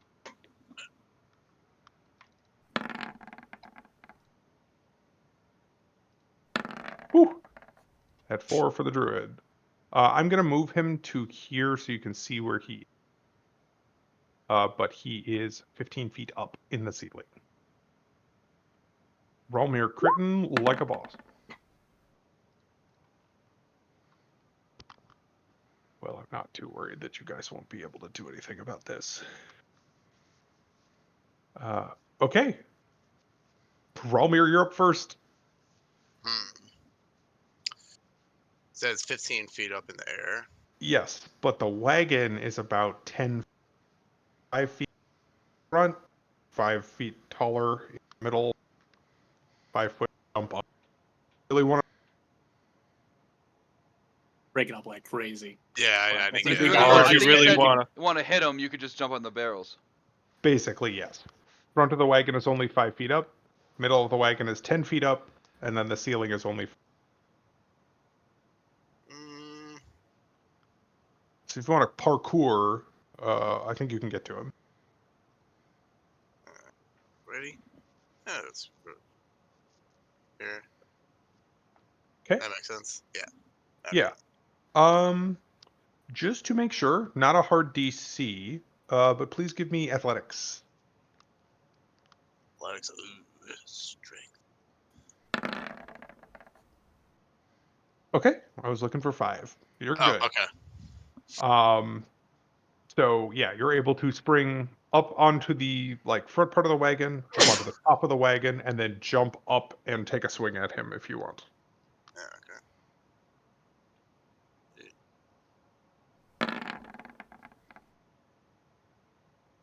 All right, 15 to hit. Yep, that gets him. Go ahead and give me damage. 6. Okay. No problem. And yeah, as you jab him, it's not like a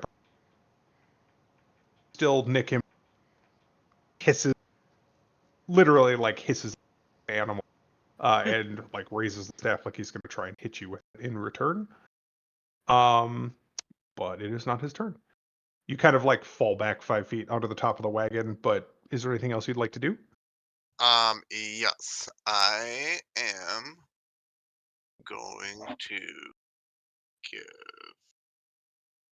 Wait, so is he? He's not a vampire, right? He's just a druid, or Seems to just be a druidy man. He's covered in blood instead of mud, but he is wearing the same weird crown that all the druids do, Okay. like sections of antlers and sticks. okay. So I'm going to get luck. I am going to use my yeah. So I'm just going to use the give Lakawaji the help action Hell yeah. Okay. to give him advantage on next shot. Cool. Irving? Are you guys gonna kill this man before his turn? I'd Gonna like to. try. The question is if I just sacred flame or if I try to burn a spell, if I try to burn another whole person. But I didn't know what kind of damage y'all were expecting to put out here. Probably go with piercing, just so that I don't want to use fire inside this place. Maybe a thorn whip to get him off wherever he's sitting. Mark? Yank him down. Yeah. Well, I will just cold person, I suppose. Keep the element of surprise as long as we can. Probably worth the spell slots to avoid getting overwhelmed. So I will go ahead and link it from my journal again. I need a wisdom save, DC 16. Yes. Ooh. I'm afraid, unfortunately, I got a 20, not a natural, but he does resist your spell. Yuck. Yep. I can do You can nothing see else. as you reach out to touch his mind, it's just too fucking chaotic in there, and he's able to shrug it off. Do you want to move up at all, or are you staying where you are? Probably do want to move up just so I'm not in window sightline. Fair enough. All right, Akabachi. I am going to draw my arrow and smack him with a thorn whip. I'm gonna stand right here to try and pull him right down next to Irv here. Okay.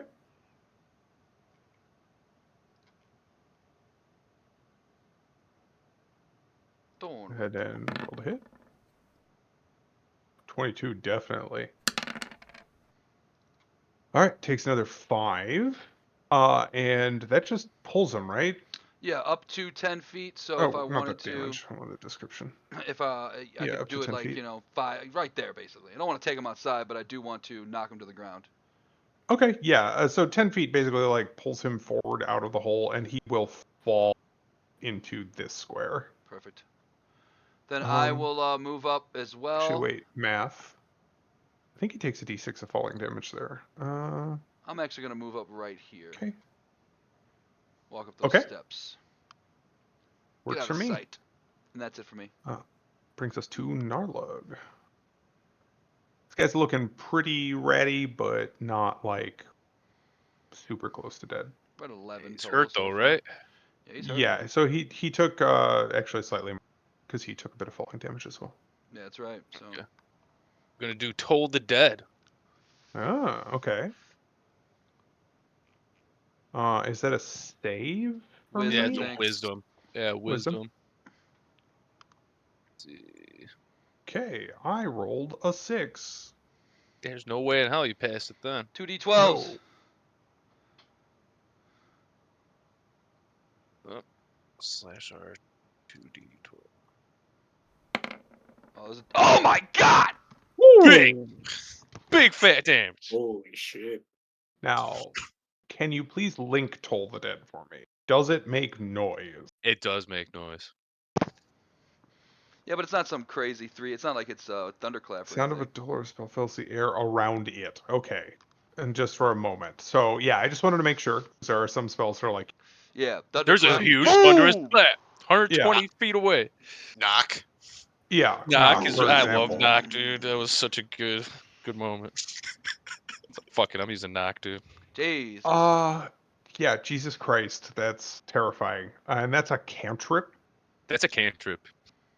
If they're hurt, they take d12s instead of d8s.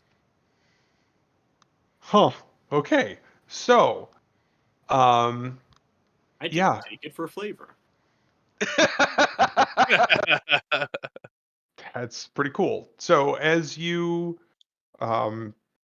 reach out and just push his soul the last bit it needs to the other side, you can all just barely hear that sound of the bell. And this guy literally appears to die of fright. Ah, You know, Norm! yeah.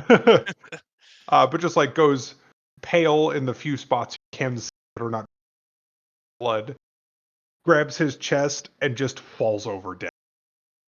And the staff he was holding rattles to the ground in front of him. It is a strange, gnarled hunk of like diseased looking wood.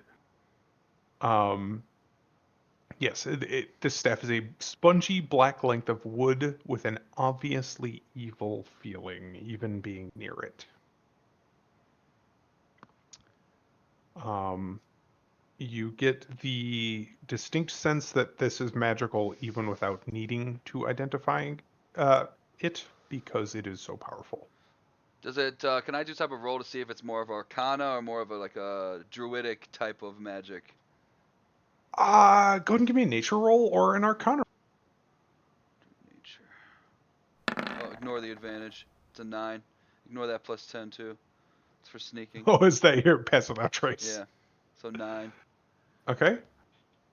I don't know if that's Narlock will ponder enough. it too. Fair enough.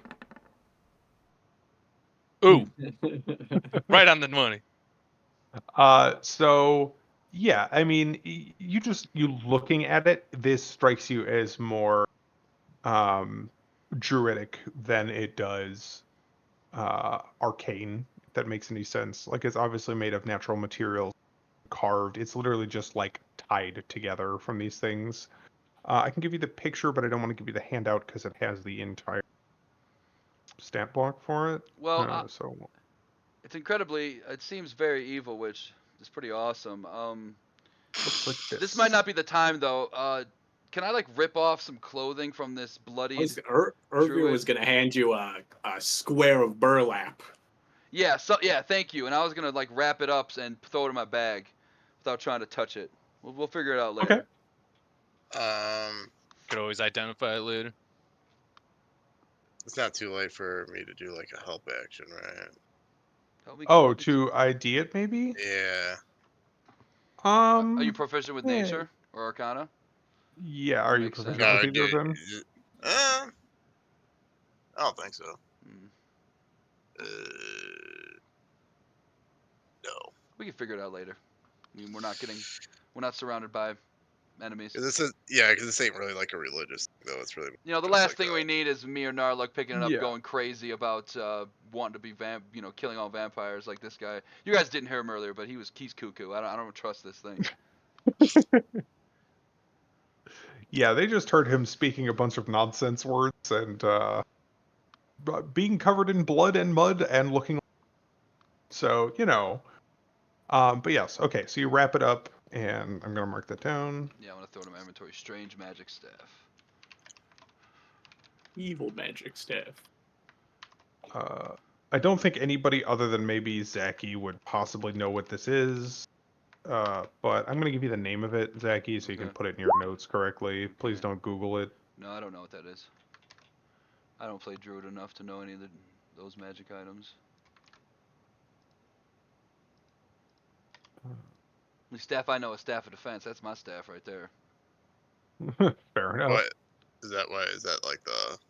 That's the only staff I really know, and the staff of power because that was Rebecca's weapon. But other than that, I don't really know. And then of course the staff of the forgotten one. But other than those three, You gave a player a staff of power? yeah. I kind of dumbed it down a little bit, but yeah, I did. I shouldn't have. And he gave it to the one person that knew how to play Should have D&D. done it, but it was fun. There is Sure. the real deal is in this module somewhere, and I doubt you guys will ever find it. But a staff of power does exist in this mod. Challenge accepted. So yes, this druid just, like I said, deader than dead. The staff has been secured, and as you guys stop and listen, well, you've certainly heard all of them babbling like crazy people, so it sounds like a bit of babbling followed by a thump or two is not too out of the ordinary, because there's no sudden rush of footsteps or anything coming to stop you, coming to corner you. In fact, other than odd rustling and scraping noises south, kind of throughout the facility, it's quiet for the moment, which will give you plenty of time. Healthy about your with the next session. Yeah. But good job. 2 success hitman off there. Prove. Right, got a double crit. That was fucking dope. That was dope. Frank sent that man Jesus by next day mail. Just immediately. And then this guy was taken down pretty clean. Sorry about the save. You know how it is. Be like that. I roll the dice to Nice. see if I'm useful today. He's still dead. It's like we get to roll dice and Mike Very gets to do dead. saves and see what happens when they roll. Right? That's what you get for putting the dice in my hands instead. Right? Double 12 though, that's insane. That Right. is wild. That's so much damage for a cantrip at level 5. Yeah, It's just Bam! actually whack. it's wild. But yeah. Is good- he hurt? Is he hurt? Is he hurt at Oh, all? He's about to be. I was thinking of what is the other one? Witchbolt for a Yeah. second when you said Toll the Dead, because Jake. That's another cool spell. You hit them with it once, and then when you hit them, you can get them Keep hitting them. repeatedly. It's a cool one. But yeah. Oh, and going back to it, Mike, I know I like Dork Sticker. Assume you know that. That is all. You broke up for most of that. Oh, I've seen a lot of Order of the Stick. That shit's old as yes. hell. Oh, no, I figured. But I just was pointing out that we make the I propose Oh, time. yeah. That's from Order of the Stick. Yeah. Yeah. That comic's been going. Let's see. Oh, well, that one, which is number 90, is copyright 2004. That tells you how old that is. Right. Didn't even read it. Oh, I read it. Yeah, it definitely sounds like Dave.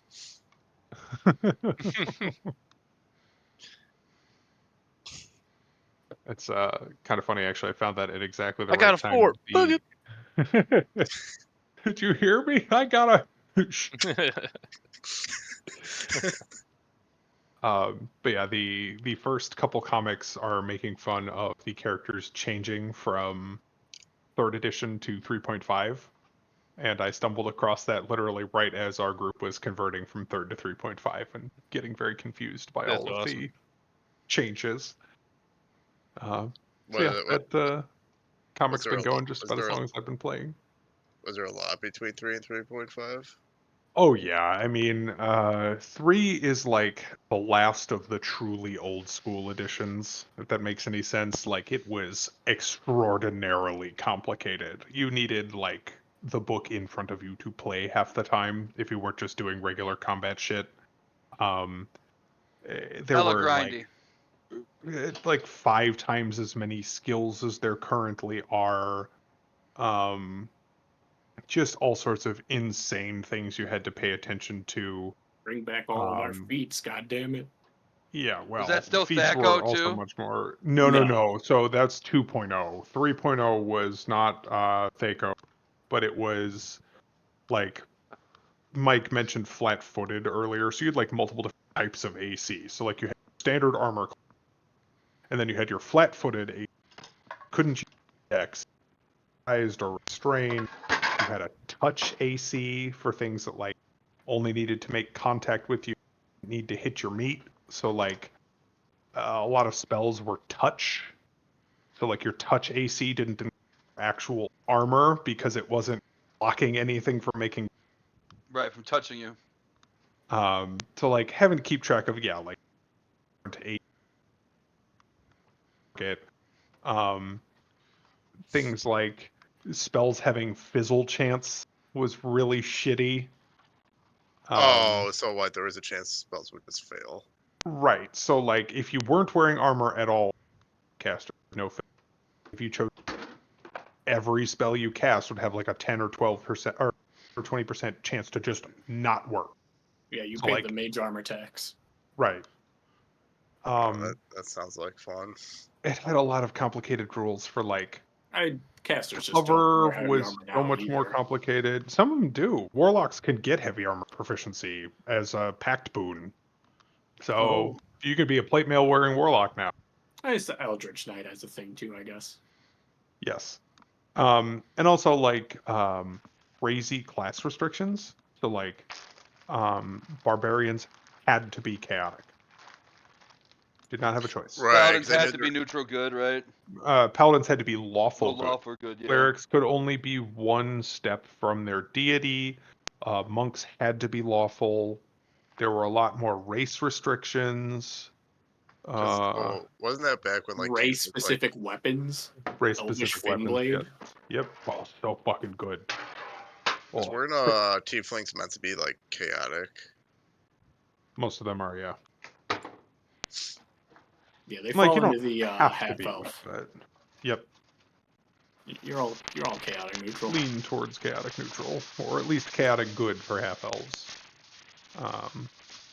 But yeah, it's just needlessly complicated. So 3.5 is Pathfinder, where like they shrunk down a lot of the skills. They removed a lot of like the unnecessary types of cover. They made My movement much UMD simpler. card. Right. Use Magic Device was really cool. Is it just Arcana now? It's just Arcana now. But yeah, overall they streamlined it, and then they streamed 5 to which 4 went too far. 4 feels like an MMO, like not in a good way. Like everything's on a short rest cooldown. Well, so you have like encounter powers. Oh yeah, I remember So that. like it's not even like X number of times per day. It's like X number of times per encounter. And everybody could heal in 4. So second wind that fighters can do now, for example, is just a thing that everybody could do in 4. Yeah. Wow. 4 also had triggers for like when enemies were quote unquote bloodied when they were below half health. Yeah, I don't know, just like Old school shit. old school shit, but not in a good way. And then I think 5 is actually a really good spot from like rules complexity. It does have a few fewer like flavor options in terms of like classes or races or like weird things. I actually really liked prestige classes. That's a 3.5 thing, and 3 and all the other ones. I miss old Dragon Um, Mark Air. yeah. But that's complicated. So it's kind of like what your spec is now, like how you're a mastermind rogue. Like that's your specific type of rogue. It used to be like you were just a rogue and then you took a prestige class. And so then you became like a shadow dancer or an assassin, whatever. Whereas now those have just kind of been baked into the classes by default. Right. There's probably a better way to do it. Probably, except for you used to be able to dip multiple prestige classes. Mm. Yeah. And also multi-classing was more restrictive, but could technically be done more ridiculously if you wanted. I once played with somebody who had 1 level in every. Mm. Some absurd shit. Yes. And I mean, this is That's just barred like with extra steps. 2005. It is basically just barred with extra steps. But what he was trying to do was create a character he could play longer, because in Living Greyhawk, when you the character retired, and for every multi-class you took an XP penalty. Mm. So he was actively hamstringing his progressions so he could play the character, That's funny. which is very silly. Like even my cleric was not just a straight cleric. I was a like cleric. What was I? It was like cleric 6